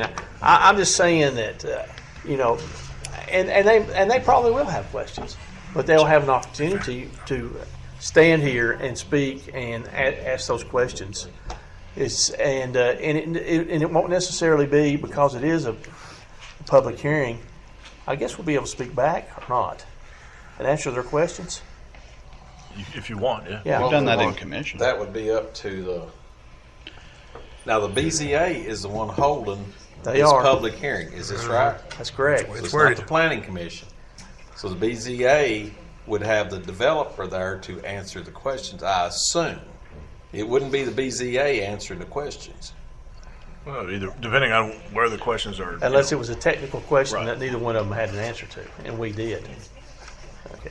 Well, the chairman would run that. Yeah. Well, we can make up something. That can be that's the default on everything.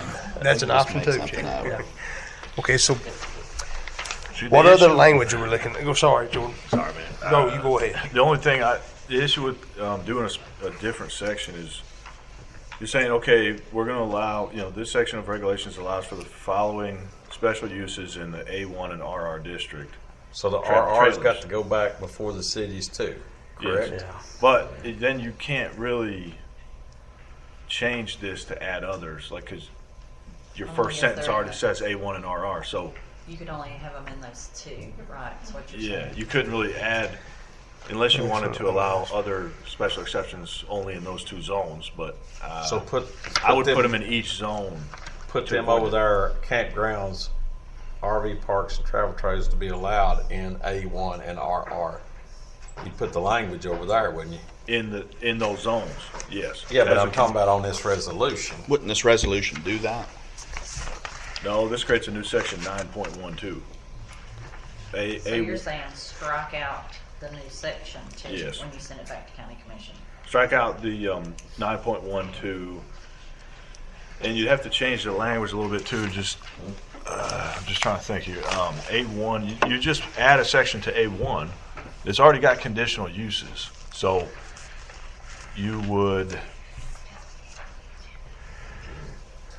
I mean, if you'd like, I can take a look. I mean, and send you something. What I think, just from a logistical standpoint, makes the most sense to change the zoning orders. Because otherwise, you're going to have this separate zone that you really can't tweak in the future to add different uses to it, because it's got A1 and RR. If you were going to leave it as all zones, then you could add additional stuff that you could. But I mean, if you're specifying A1 and RR, it makes a lot more sense to just put these conditions in A1 and RR for this use, and potentially for other uses, for indoor firing ranges, outdoor firing ranges, skeet shooting, kennels, off-road vehicle facilities, etc. What if you just put, if you took out this section of the resolution allows for the following uses, and just put a space. Essentially, under your travel trailer parks, within it, you have a bullet. Yeah, that within the says travel trailer. Travel trailer parks require, and then you put that verbiage, a special use approved by the blah, blah, blah. Yeah, that's a good point. And then you put it the same thing in RR. So you're saying in the section that regulates travel trailer parks, Yeah. which is 7.11, you say a At travel. the end of that section. Or you could put it- recreational. well, I would put it at the beginning of the section. Yeah, at the beginning of the section, recreational vehicle parks are a conditional or special use allowed in the A1 and RR districts only, and here are the standards that you have to meet, and then here's what we consider when we consider the special use of it. And I would add the word nuisance in there somewhere, just to make clear that that's what we're doing here, is to prevent nuisance. How do you find nuisance? Well, that's what zoning laws. John Mills' question. That's what zoning law is It's based if on. a cow if a cow eats a piece of plastic, Katie, that's a nuisance. It is a nuisance. It certainly is. You doggone right. It's about $1,880 worth of nuisance. Yeah. Neighbors have Yeah. to for it. Can you prove it? Yeah. You can't prove it, you can't make them pay. That's what the authority to regulate land use is based on, is nuisance. That's the entirety. I mean, this is well-established case law determining what a nuisance is, and that's essentially what we're getting at here, anyways, is nuisance. But that's just my 2 cents. I don't think it makes sense to add another section here, at least in this way. I know Roane County does something like this, but this is a little different.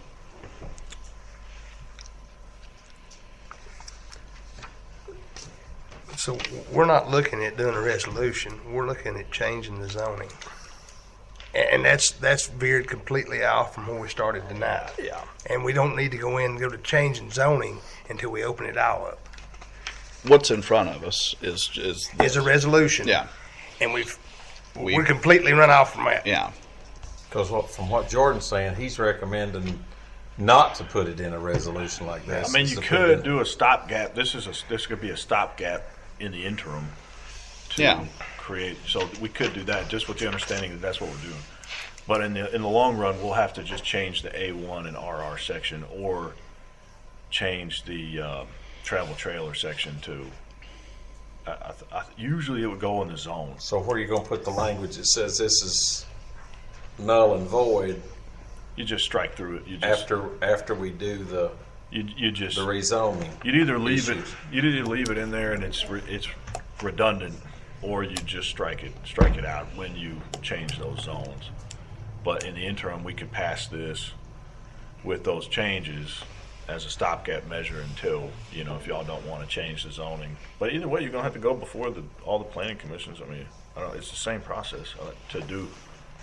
This is a resolution, but it's the same process for any other changes to the zoning. So I don't know. If you're gonna do it, might as well do it right. Might as well just put it in the So when you zones. say stopgap, In other words, a short-term solution. So you say, we're going to add a section here to make travel trailer parks a conditional use or special use in the A1 and RR zone. But long-term, you really need to change each of those zones. I mean, that's my opinion. Because otherwise, I'm just trying to logically explain it. So if you say, okay, this section of the regulations allows for the following special uses in the A1 and RR district, you're limiting this just to travel trailer parks. Now, maybe there could be another use or a few different uses that you also want to limit to A1 and RR, but you're creating a separate section here, and it's not necessary to do so. So I think it's too convoluted to do it this way. Let me ask you this: can we add the on-site crushing as a special use permit? Add the what? On-site crushing. Yes. As special use permit that we talked about last. I Mr. Brian brought up last meeting.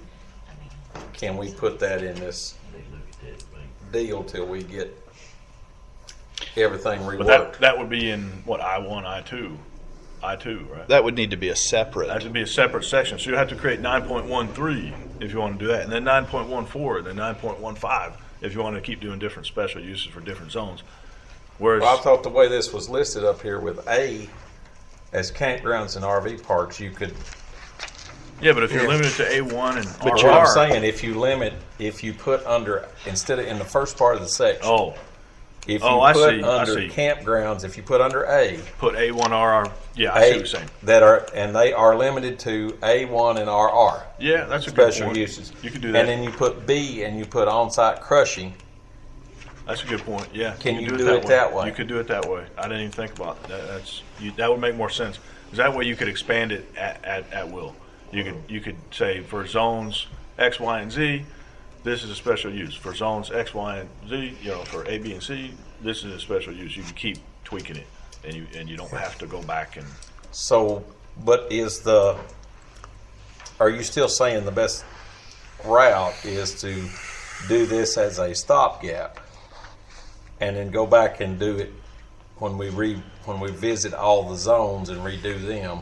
Where the whole thing is to do it, and then it makes this one probably, yeah, null and void. That would make more sense, because then when you're looking at the zone, really either way, I think this would be a stopgap. I'm kind of needing one way or the other here, George. Well, I know it's. We can make that decision at that time. In other words, this will work for now, what you're talking about doing, and then at a later, when we change the zoning ordinance in a more holistic way, maybe we add them to each zone. But I don't know that you would need to. I think that's better, but based on what you said just there makes sense too. They say in these zones here are the special uses, in these zones here are the special uses. That makes sense too.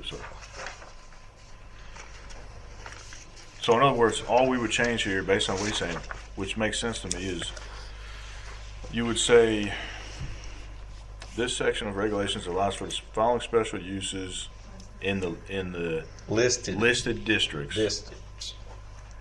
Oh. And then strike any and put in listed, and then add an S on district. Districts or zones? Listed zones. Yeah. Okay. As special use is approved, blah, blah, blah. And then you'd have, instead of it saying, you would just list, let's see. Notification of 200-foot property owner. You'd list the use, campgrounds, RV parks, and trailer parks, A1 and RR. Yeah, but you'd list it after that paragraph, wouldn't you? Yes. You gotta get the paragraph right first. Yeah, sorry. You're still going on the paragraph. All right. Yeah, there's more things changed So, there. notification of property owners within 200 feet of property lines. I would say abutment, but so what if you have a wide intersection or a crossroads or something and it's past that? I mean, are they abutting properties or, I don't know. We can go back to the whole county idea. I'm fine. If the developer's paying, you need a simple way to do it. You'd lose a lawsuit in a heartbeat doing that. So it's got to make sense. So the guy at 201 feet doesn't get notified. He'll find out about it. Well, I know he will, but I mean, Come on, you can't scratch your nose without somebody finding out about it. Yeah, I mean, I don't think we can put such a hardship on there that it would be impossible for anybody to be able to do I anything. would think that you ought to say abutting property owners, and that's the ones that touch it, and they're going to tell everybody else. Yeah. And then that's a hard line right there. Okay. If So abutting property owners. So it's abutting property owners located So strike. within 200 feet. No. Strike adjacent. No. Strike adjacent. Strike adjacent. Strike 200 and feet. 200 feet. It's everybody that touches it. It doesn't matter if they're Adjacent and. how far away they are. If they touch it, if they touch 5 foot on a corner, if Are they you touch jumping 2 the foot, street? Are you jumping to the other side of the road? no, they got to touch it. Well, no, there's public right of way, so it would be jumping to the other side of the road. Okay. Yeah. Oh, okay. Yeah, public right of way is nobody's property. It's everybody's property. It's nobody's. So, All right. So anybody that's defined by whatever he said there, then So that abutting You admitted property, your plat and you're going all the way around it. and that is The the property owners that that touch. is the developer's maybe that's what responsibility. Adjacent, maybe that's what adjacent means, though. Across the street. Yeah, because it's not abutting, but it is adjacent, and I think that might be what it refers to. So we're back We circle back around to to that. the original wording. I don't know, but across the street would count as abutting as far as it need to be If it notified. counts as abutting, you only need one word. Less words, the better off you are. Okay, we'll just stay with abutting. I think it'll be fine. You have the intent of the law and the letter of the law. Budding meaning. Well, yeah, And you're gonna send it by registered mail. Notification. certified. Certified or Budding registered? means? Yeah. Certified. Certified. What it would typically, yeah. Hold on. Where are you at? Yeah. Yeah. The intent is. Is that the definition of adjacent? Notifications. Review of So, does it matter which order we hold those, Jordan? It says after a public hearing, notification. Does it matter which order those are listed in? Actually, notification should be first, that's right. Kind of thinking that. Yeah. After notification of abutting property owners and after public hearing and after review of such conditions as to operation, site development, access, blah, blah, blah, and time limit as it may be deemed necessary in order. Here she is. We need her to top it up for us. Just so you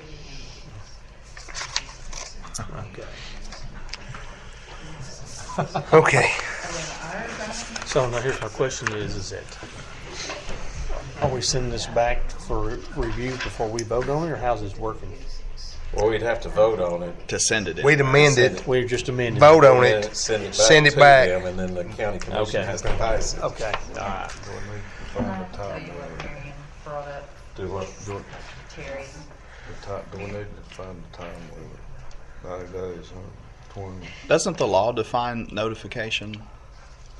After public hearing, for notification of abutting When you do property owners. notifications to property owners, is there not like a set so many days? I mean, you got to tell them when the public hearing is, so it's going to have to be. How many days out from a public hearing do you notify?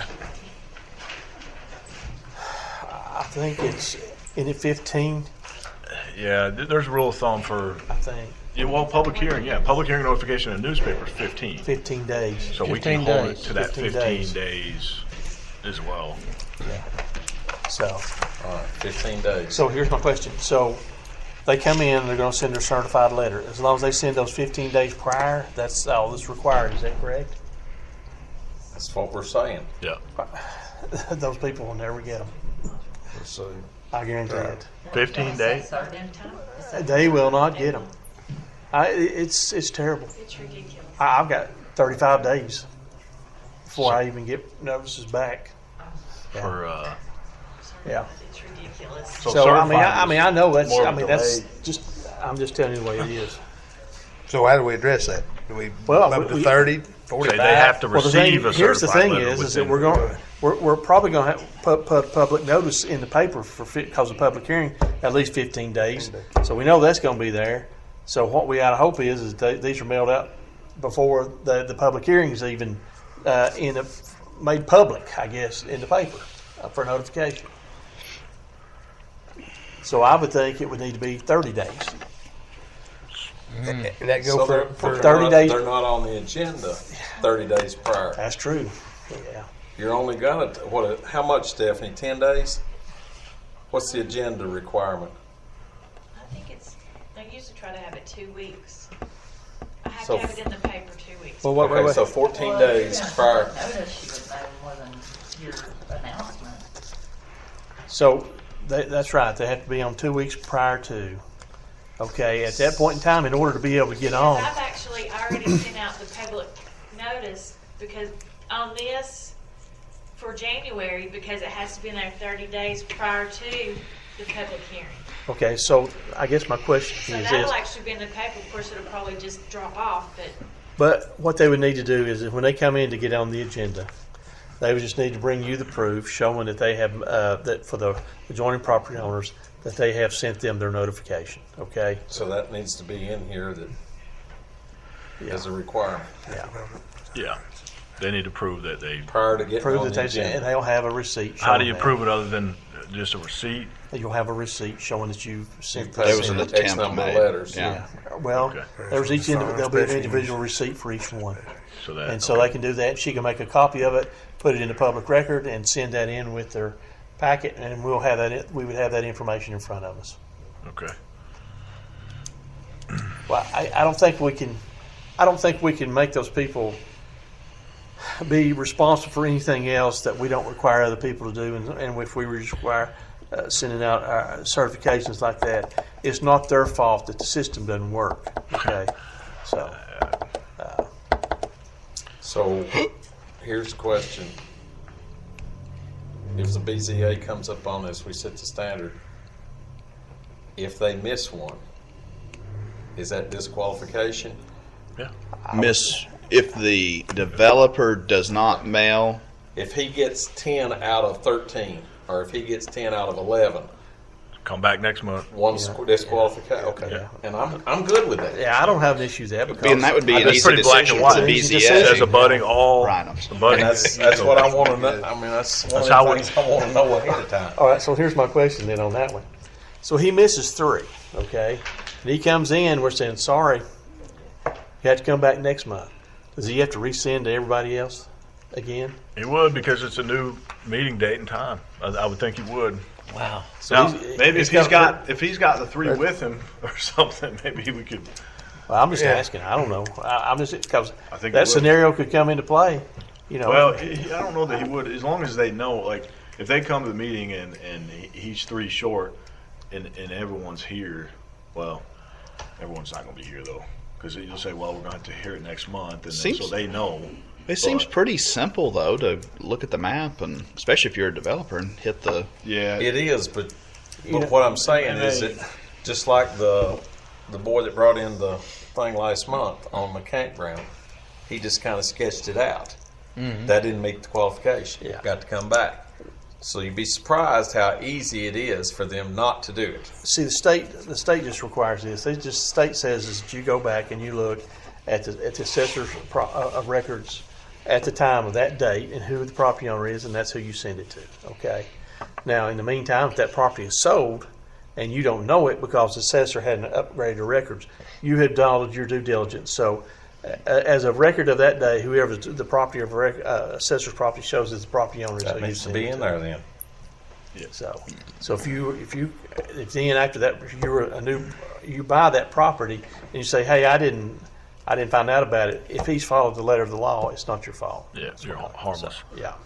So I say it's based on the assessor property office records of who the current property owner is on the day that he's mailing those out. Because that's the only information that he has. Yeah. Well, the address is the same, so it's going to go to the address. Yeah, that's all. Yeah, but if they send that to the, it may not be, because if they're out of state buyer. Yeah.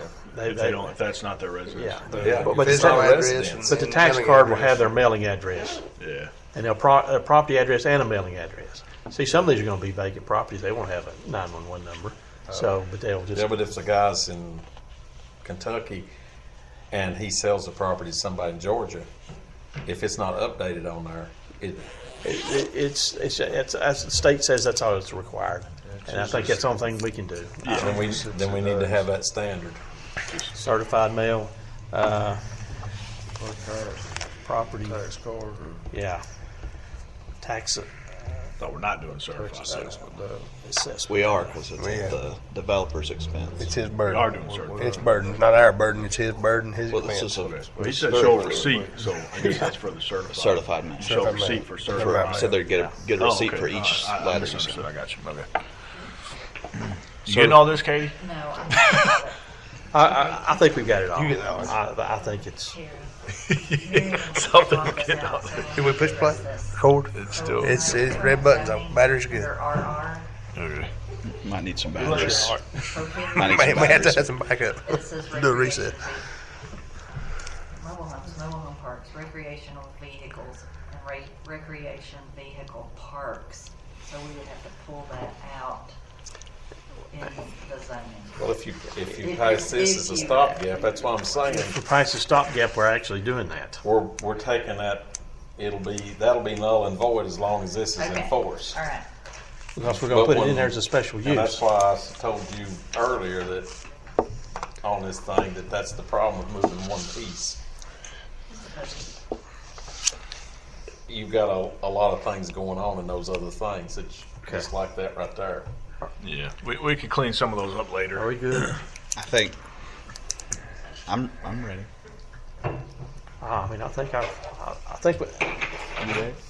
think it ought to be printed in 2 or 3 different languages. You want that? For our Spanish. But which ones? Yeah, which ones? Chinese? Chinese, French, and Spanish. Well, sure, there's a lot of Chinese in Jefferson County there. Look at the census. Does everybody understand what we're talking about here? I don't know how anybody possibly could at this point, Brian. See, I feel pretty comfortable with what we've got. You feel comfortable? Okay. Would you like a motion, Mr. Chairman? I'm going to ask what the pleasure of the board is.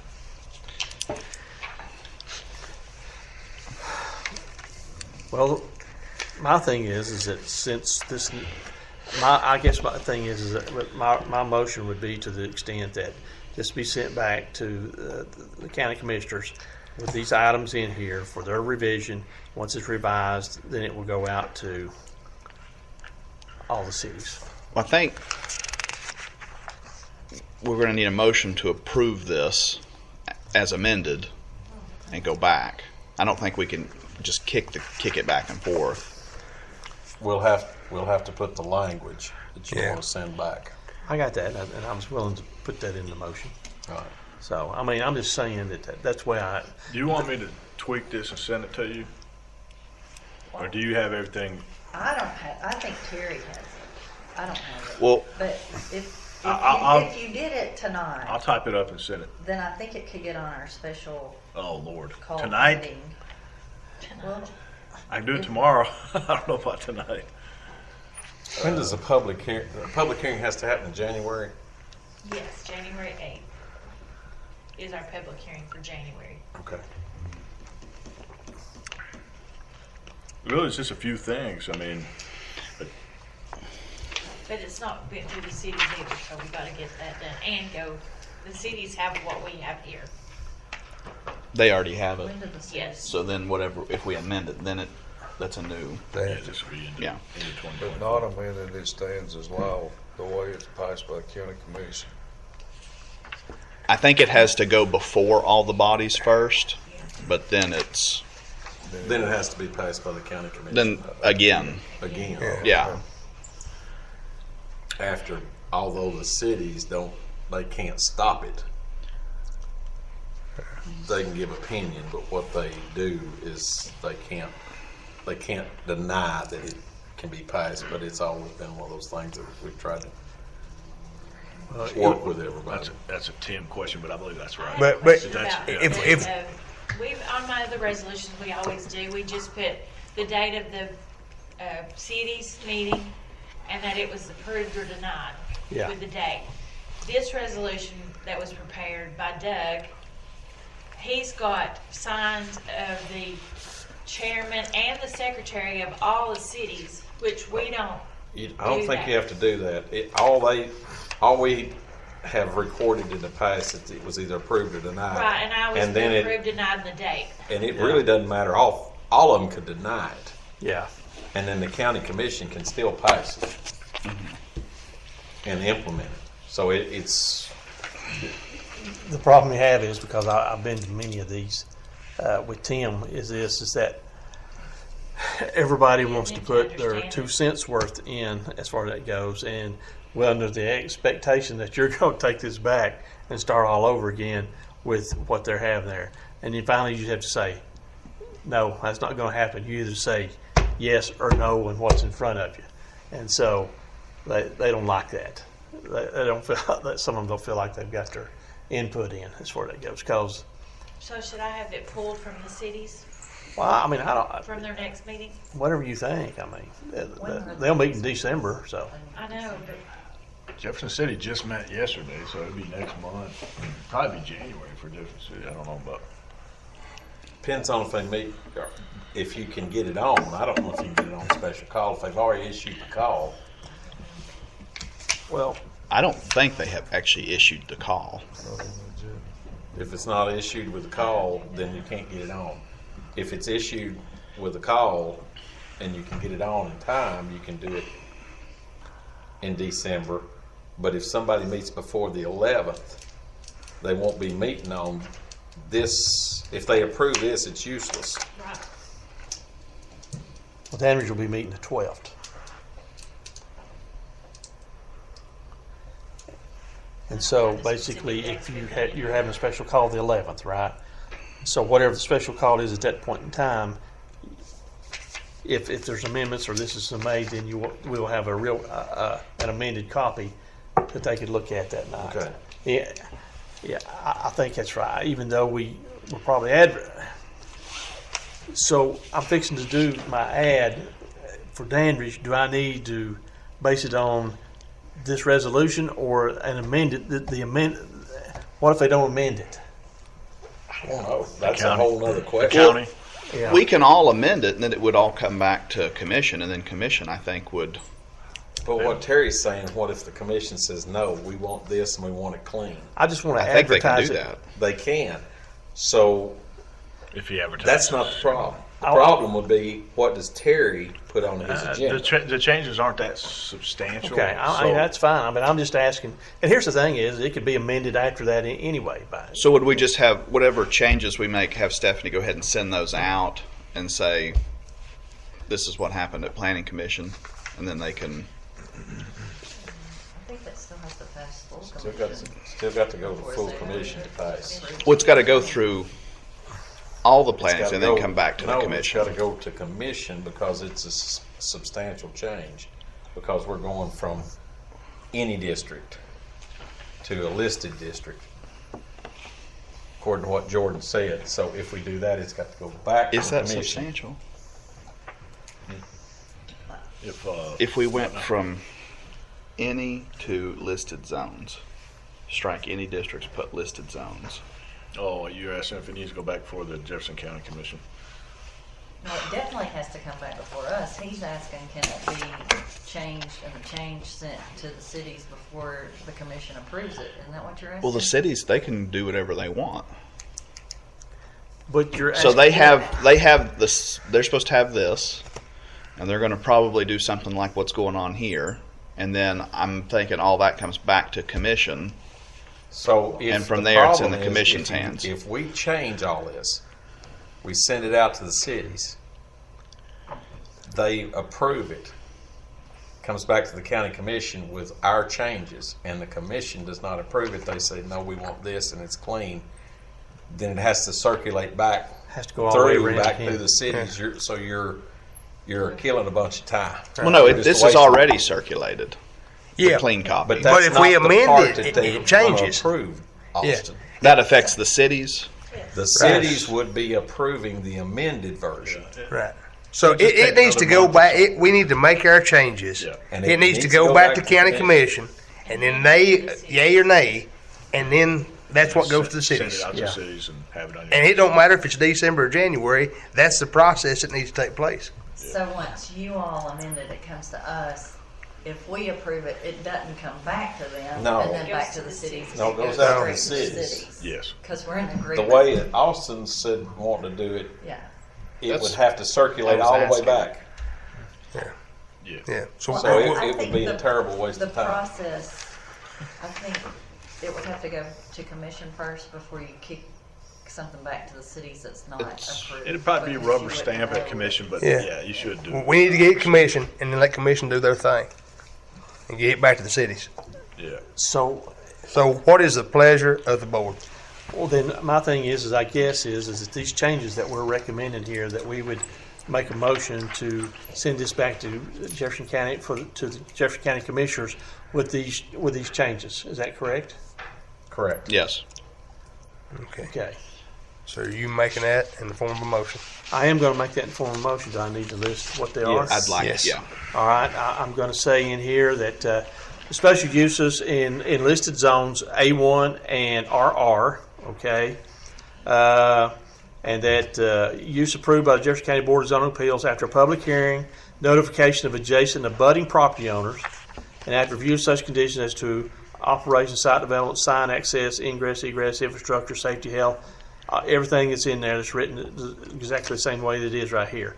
Notice to be given to the adjacent and abutting property owners via certified mail with last property to the property owner last shown in the assessor of property's office.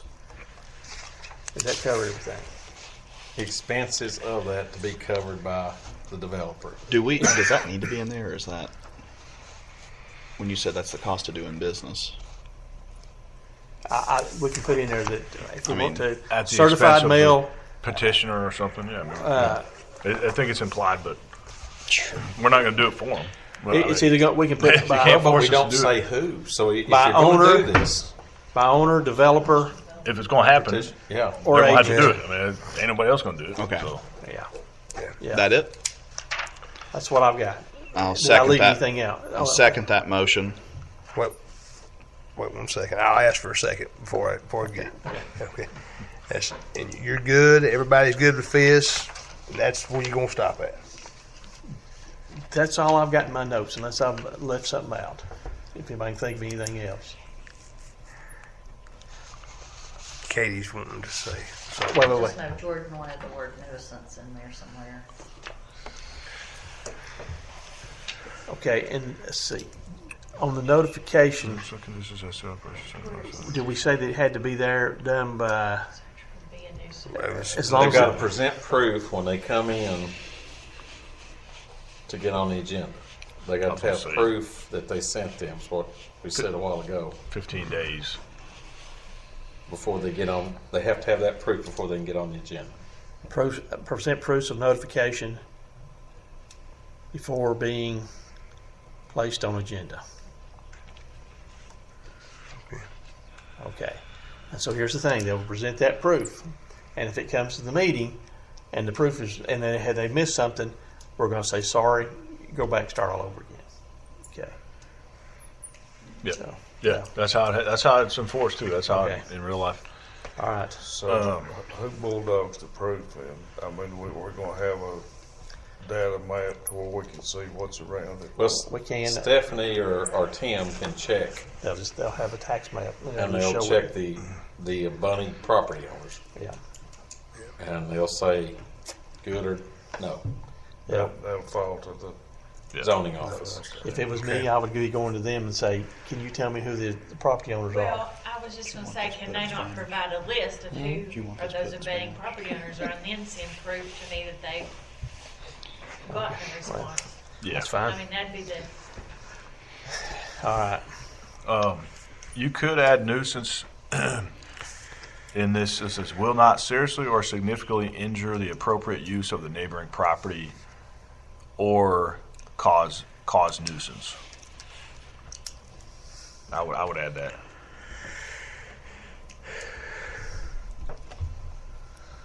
And then the last thing, I don't know if you mentioned this, where it says on the second page there, where it says A, campgrounds, RV parks, and travel trailer parks, you put the zones, A1 and RR. Well, he listed those zones in the first. Yeah, but we took him out We of took that. him out, but that was in Terry's motion.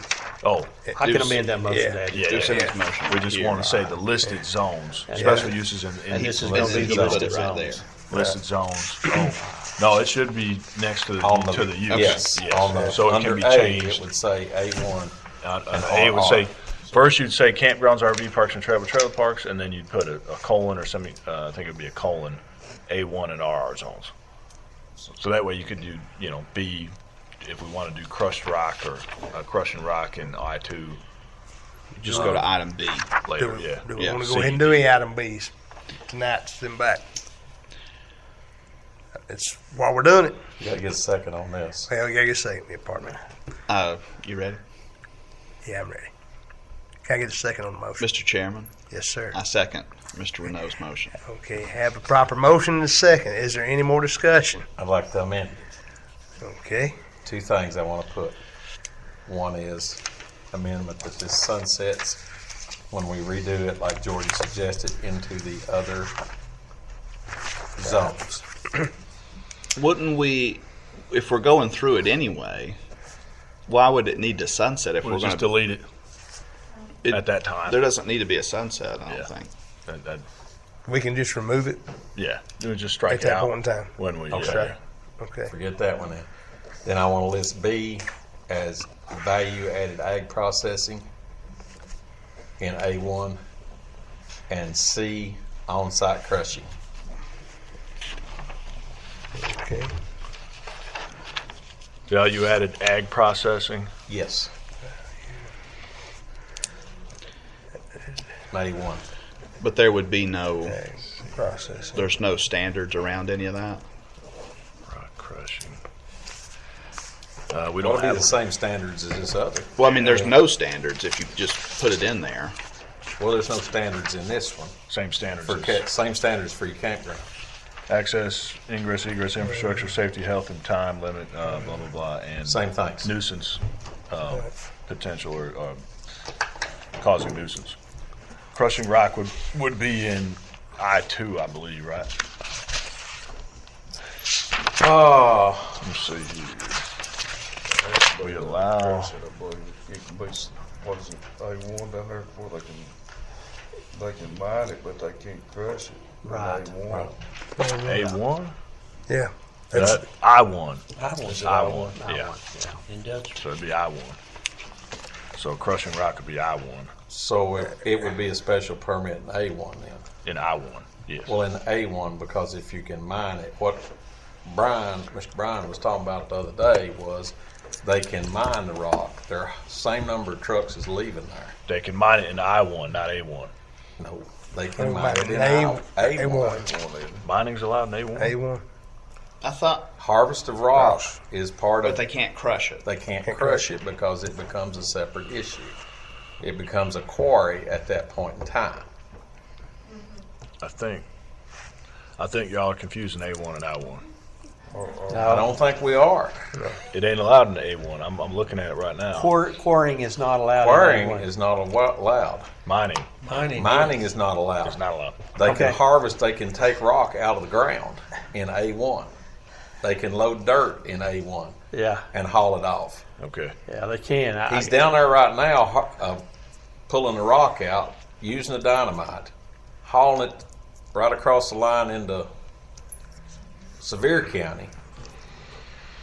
And we're losing 30, what'd you say? It's somewhere between $28,000 and $36,000 a month in sales tax revenue. They're going across county lines. And then the rock's being hauled directly back into Jefferson County and used in building sites. So, okay. So we want to say crushing rock is a special use permit in A1. Special permit in A1. Okay, and so in I1, it's just automatically allowed. Automatically allowed in is, I1. Yeah. Gotcha. You can run a quarry, but what you're talking about, if you're doing that one, is a special permit I see. type deal. Crush it. I To got crush you. it on site. I understand. Okay. Making smaller rock. Making bigger ones out of smaller ones, is that what you're doing? But if you're putting that in, wouldn't you want to set some standards? Same standards Same you standards we got got for the campgrounds. It's already listed. It has to come already before Board of listed. Zoning Appeals, And just it's- like anything else. It's up to them. Just like you said a while ago, Nuisance. it's up to them. Yeah. No more questions. Just kidding.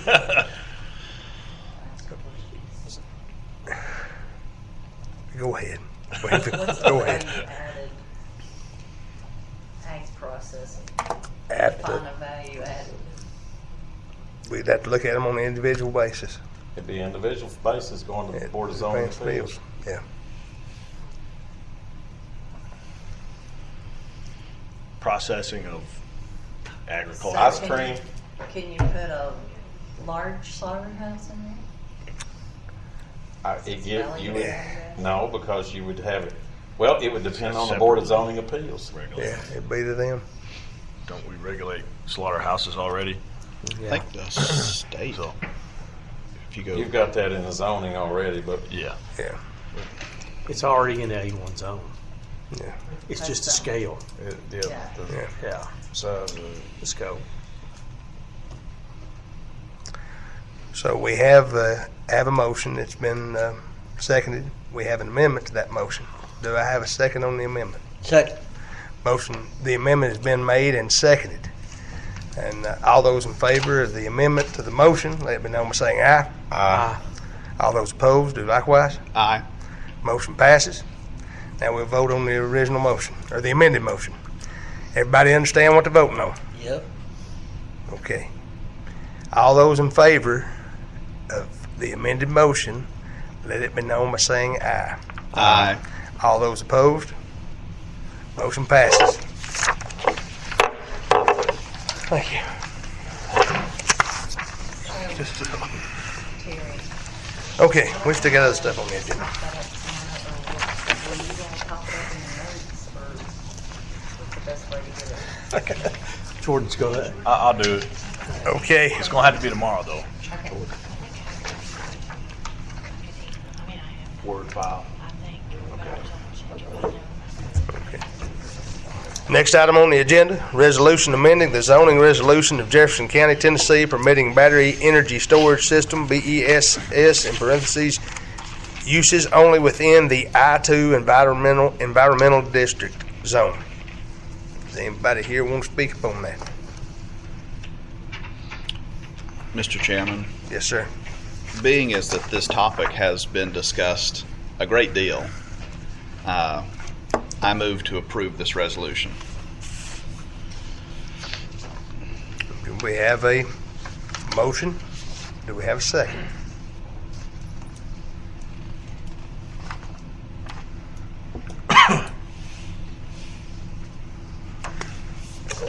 Motion failed for lack of second, lack of support. Moving on, next item on the agenda. G, discussion of large-scale distillery and warehousing. Well, state your name, sir, if you don't mind. And I'm Kyle Spurlock. I'm president of King Distilling Company. Okay. We have under contract a piece of property on Southwest Road. It's 93 acres. Our intent is to put barrel warehouses on that piece of property to store bourbon and whiskey and so forth as it ages, and also potentially in the future to build a larger production facility than we have now.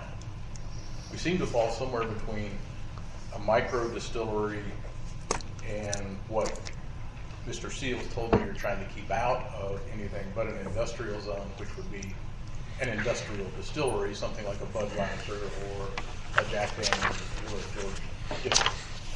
And we sort of fall in that gray area between the two. We're larger than a micro distillery in what we'll be storing on site and what we potentially can be producing if we build a larger facility, but we're nowhere near as big or as large in production capability as a Jack Daniels or a George Dickel.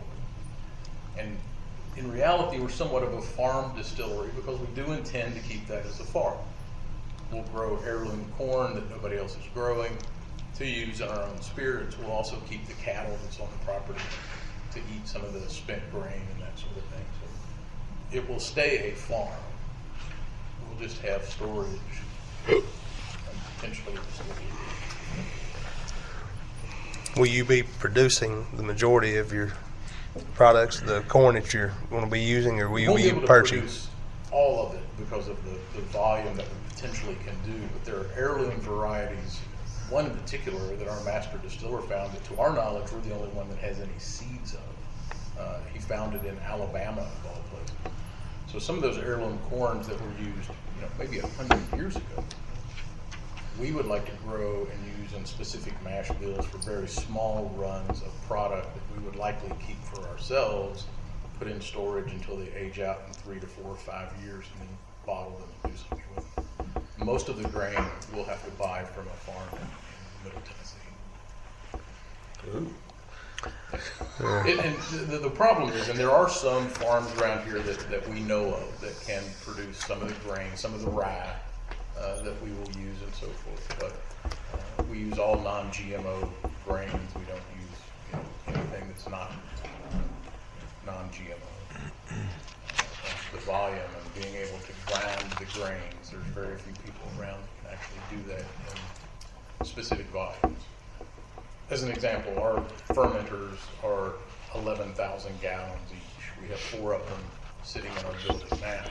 It takes 22,000 pounds of grain to make one mash run. And we'll go through one of those every day. How much sugar? We don't use any sugar. You don't use any sugar? Half barrel load, less than half barrel load. Yeah. Hand them load. So we use 20 to 22,000 pounds of grain every day as we currently are set up. If you have a suggestion with local granaries, we'd love to talk about it because there's freight. We pay freight. We pay freight from Middle Tennessee. It's a company called Beatty Farms in Middle Tennessee. They do a lot of different distilleries and breweries. I think the issue is, and correct me if I'm wrong, but I think you're zoned A1 right now, right? Correct. It's zoned A1 now. You're doing more than 50,000 gallons. Correct. So you're not a micro distillery. Correct. You are. But we're not really an industrial distillery either. Now, but when by we our start, we won't be making anything on that property. We'll initially build a barrel warehouse just to store the barrels that we make elsewhere and bring there to store. But ultimately, we would like to build a production facility there. To me, the problem I run into is that these terms are clearly defined in our zoning, so there's not a whole lot of gray area that I see. Micro distillers, 50,000 gallons or less. Anything more is a distillery, period. But what is the difference between a farm distillery and what you're we don't trying to define keep out farm of distillery, so exactly. But to me,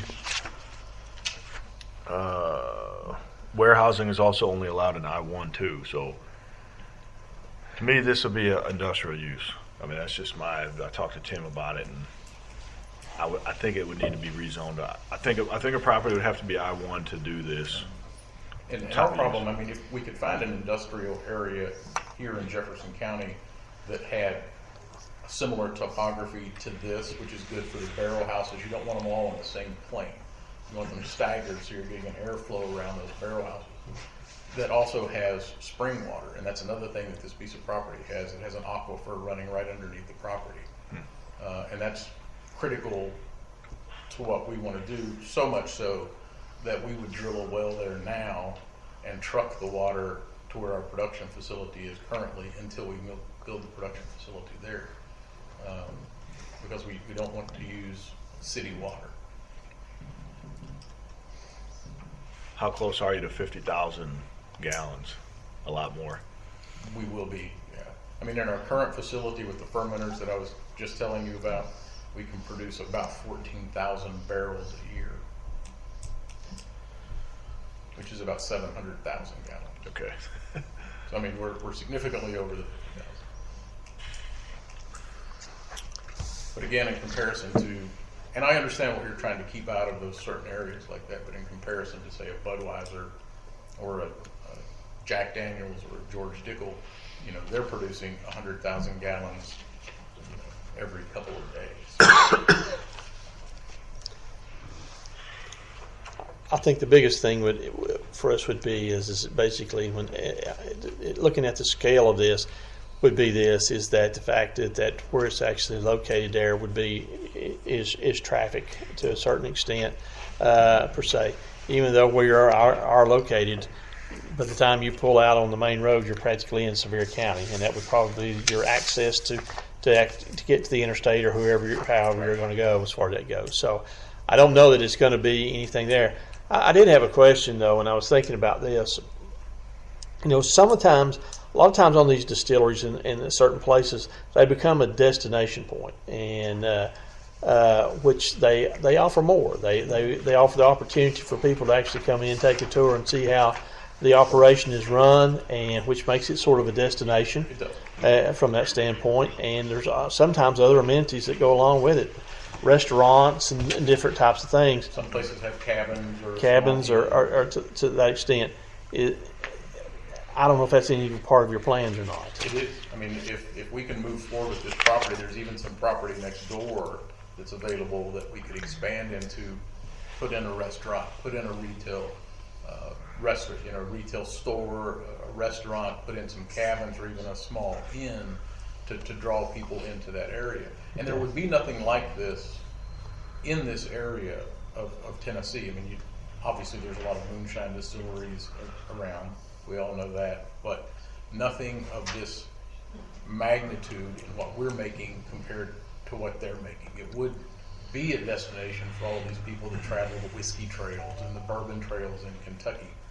They would want to come see this because it's so dramatically different than anything that's being done here in Sevier County. Okay. I mean, you all could consider the PUD, but you'd have to present it as a PUD with, you know, professionally drawn up plan. Sure. And I mean, I'd hate for you to go through the expense of that, you know, and then have us turn it down. I mean, let me ask you a question on this. If you're looking at what Mr. Terry said, wouldn't it be better for us to look at the whole thing together? Because that's going to be two different zones. Sure. I mean, if you've got a restaurant, and if you're going to do a rezoning, you might as well do it all at one time. Well, our issue is we need to get up and running and producing spirits and warehousing spirits for probably 18 to 24 months. But the warehouse, we have the capital to put in a retail store. And I understand that, but what I'm saying is if you're looking forward through this project and you need to have it rezoned, which according to Jordan, we don't have a farm exemption for that. And I think the only thing that is in our thing, you have to produce it on site. If you produce it every bit on site, then you would be exempt. And on 93 acres, based on what you're saying, you're not going to do that. Meaning the corn and all the corn and if you could produce it all on site, then or buy more property where. I don't know how much you need, but if you need this rezoned to do that, you might as well do it all at one time, or take a look at it and just start. Even if we're doing the build out in phases, get it all rezoned now, to where we can put the barrel houses in, put a production building in, and then do a restaurant, retail center. And show what you're the going whole thing. You know, sell it to the commission, or you know. You know, and if you're going to employ X number of people, if you're going to have, I mean, all of that will come into play. Right. You're bringing jobs in the county, you're bringing economic development. certainly that will have a big impact on where we go with that. And I think some, tourism that will come from other places just because of the differential in what we're doing versus what anybody else is doing. I mean, they're going to go to Jack Daniels, then they're going to stop by George Dickel, and then potentially they would come here and do the. And the county has a tourism director, Yeah. so I mean, maybe you need to get with them. What's the name of your company? King Distilling Company, CO. Different than King's Family, which is in Pigeon Forge. Where's the main facility now? Sevier County. It's over on Newport Highway by the Pepper Palace. Zelig Industrial. So really, we would honestly, the facility isn't really perfect for what we're doing.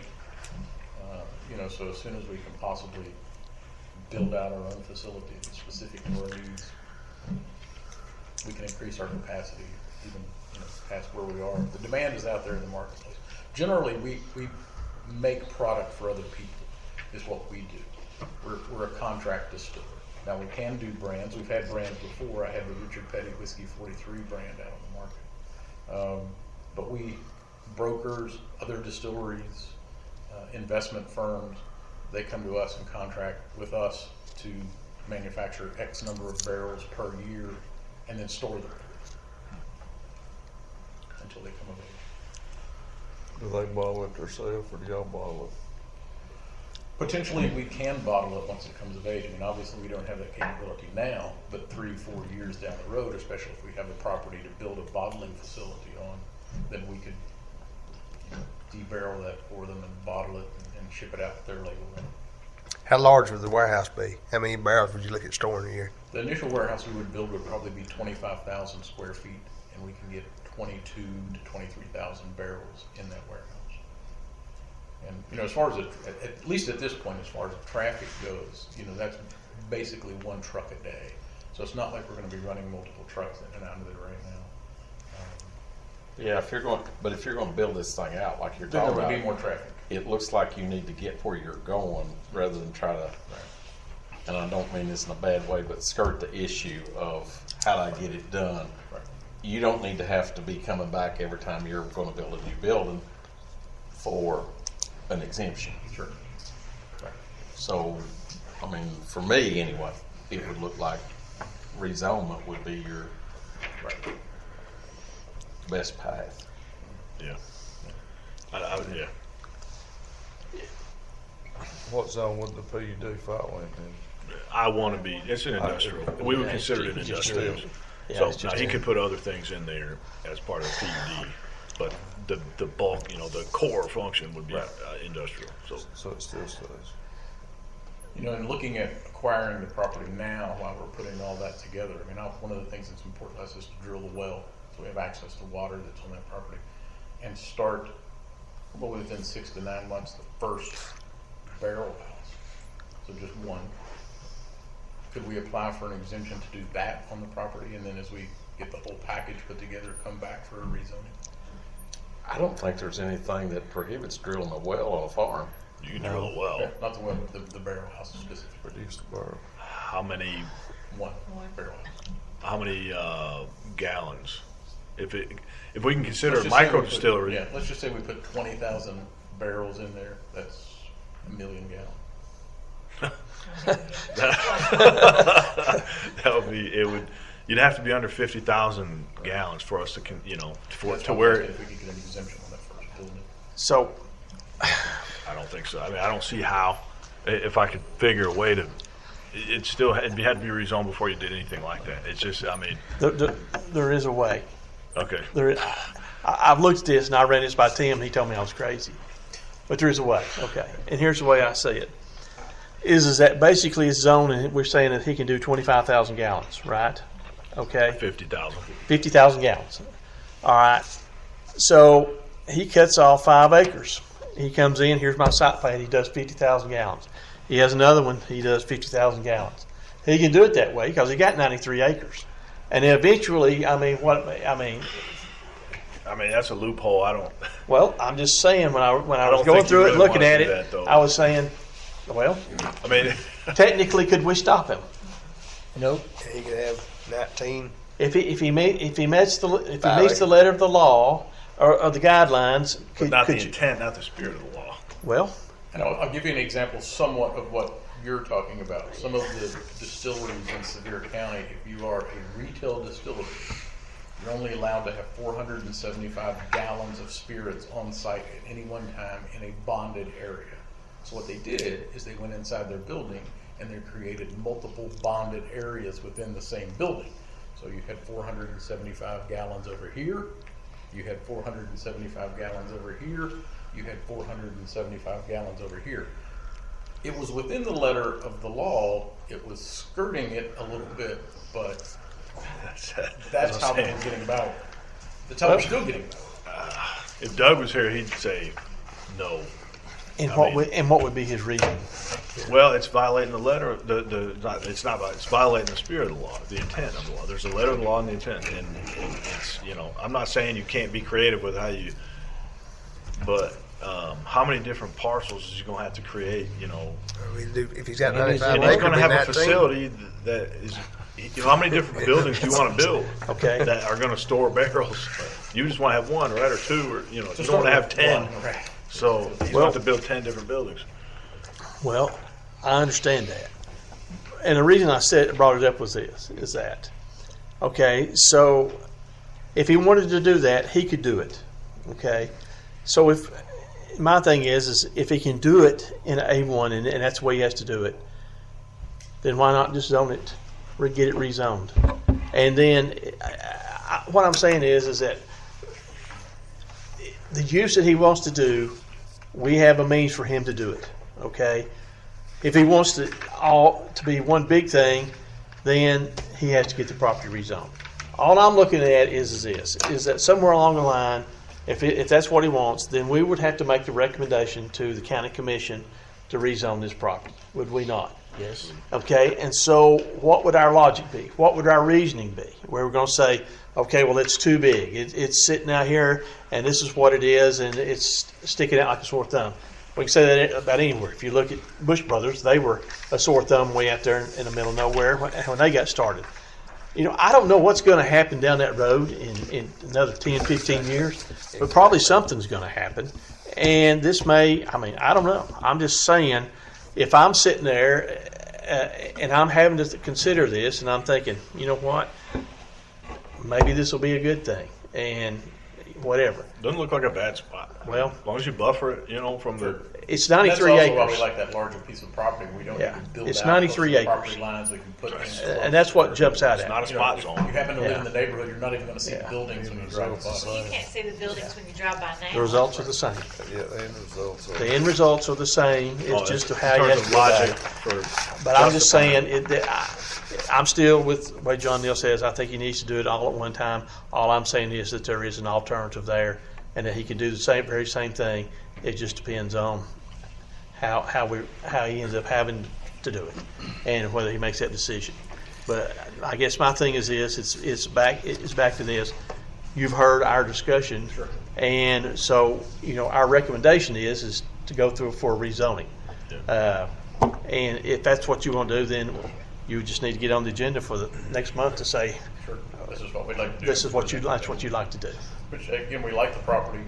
We'd like to be in Jefferson County with everything that we're trying to do. So, I think we'll look at pursuing that. Come back. Sounds good. Okay, good deal. Thank you, sir. All right, thank you. Thank you. Okay, next item on the agenda, the discussion of the land use plan, possible rezoning of Jefferson County. I have good news for everyone here right now that we do not have this ready, so we can all go home because Emily is bogged wasn't sure where down. you were headed with that. No, I don't. We're not staying another hour. Emily is bogged down with like 80 maps for solid waste projects or something. She couldn't get this done by the time of this meeting. So We need to put this on next month's agenda, or the next meeting. next meeting be whatever, January, whatever. January. Yeah, We need to do that in form of a motion. I know you're all disappointed, but so we're not. I guess we'll move that to the next meeting then. Okay. Put that on the agenda. So, That clears that up. okay, Is it? go ahead. I'm sorry. Is there any other business? Are you going to? for next month's meeting, it will be, It's actually December 26th is the scheduled date, and we're closed on yeah. December 26th. Yeah, which that's for Christmas holidays. So do we not meet in December or what? Unless you change the date. Well, that would depend upon. Is there anything on? On the Is there schedules. anything? Right now, I have one rezoning. Well, you might have two. Yeah. Yep. Might have two if he comes. Actually, that rezoning's coming through you. Yeah. So you don't have. We don't have anything right now. You don't have anything. So we do it to, I'll give it her. Yeah. Yeah. Okay, thanks. okay. Okay. So we do it the third Tuesday? I don't remember right off what I have. I think I might have one survey is all. I'm available on third Tuesday if y'all want to do that. I'd have to go look right off. I can't remember. I know I have one item. 21st. Do we need a December meeting? Yeah. I don't know That's- that we have to have yeah. one, but I'm just, if we're going to have, we just need to, I think, change the date. Yeah. I mean, we don't have to have one in December. We can, always have our January meeting if you want. Yeah. Yeah, I want to move it out of January and just not have a December. What's the pleasure of the board? Do you want? Does that need to be a motion, or do you just want opinions? I want a little discussion to start with, and then we'll entertain a motion. Either way. I'm good to go on to January. Joe? Yeah, that's good with me. Yeah. We got. But if you you'll get be done. a Christmas present or something, Don't I'll come have here. Right, just bring it in the next meeting. If there's Box of rocks. If there's Yeah. a Christmas dinner, can Pop smoke a brisket or something? Have Christmas dinner? Yeah. Just got a question here. Yeah, and he's got a valid question. Sorry. You told him to put He was that told to put the on next meeting. It'd be third Tuesday of December. I'm not sure I'll be here on third Tuesday. So if you want, Well, you can make it the Yeah. third. I don't care. I mean, Yeah, I just that's- said, that works for me too. Yeah. make it third Thursday then. Or the second Tuesday. I don't care. I can't do. Yeah. Just let's do it the third Tuesday. Let's do it the third Tuesday, if that's okay for everybody. So that'd be the 19th.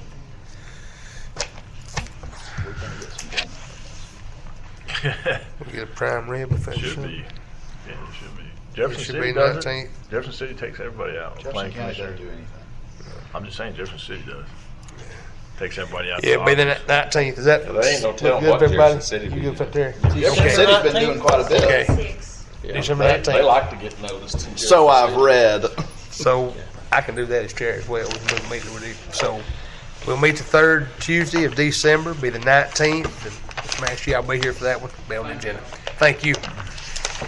That being said, any other new business? Any other business? Anything going on?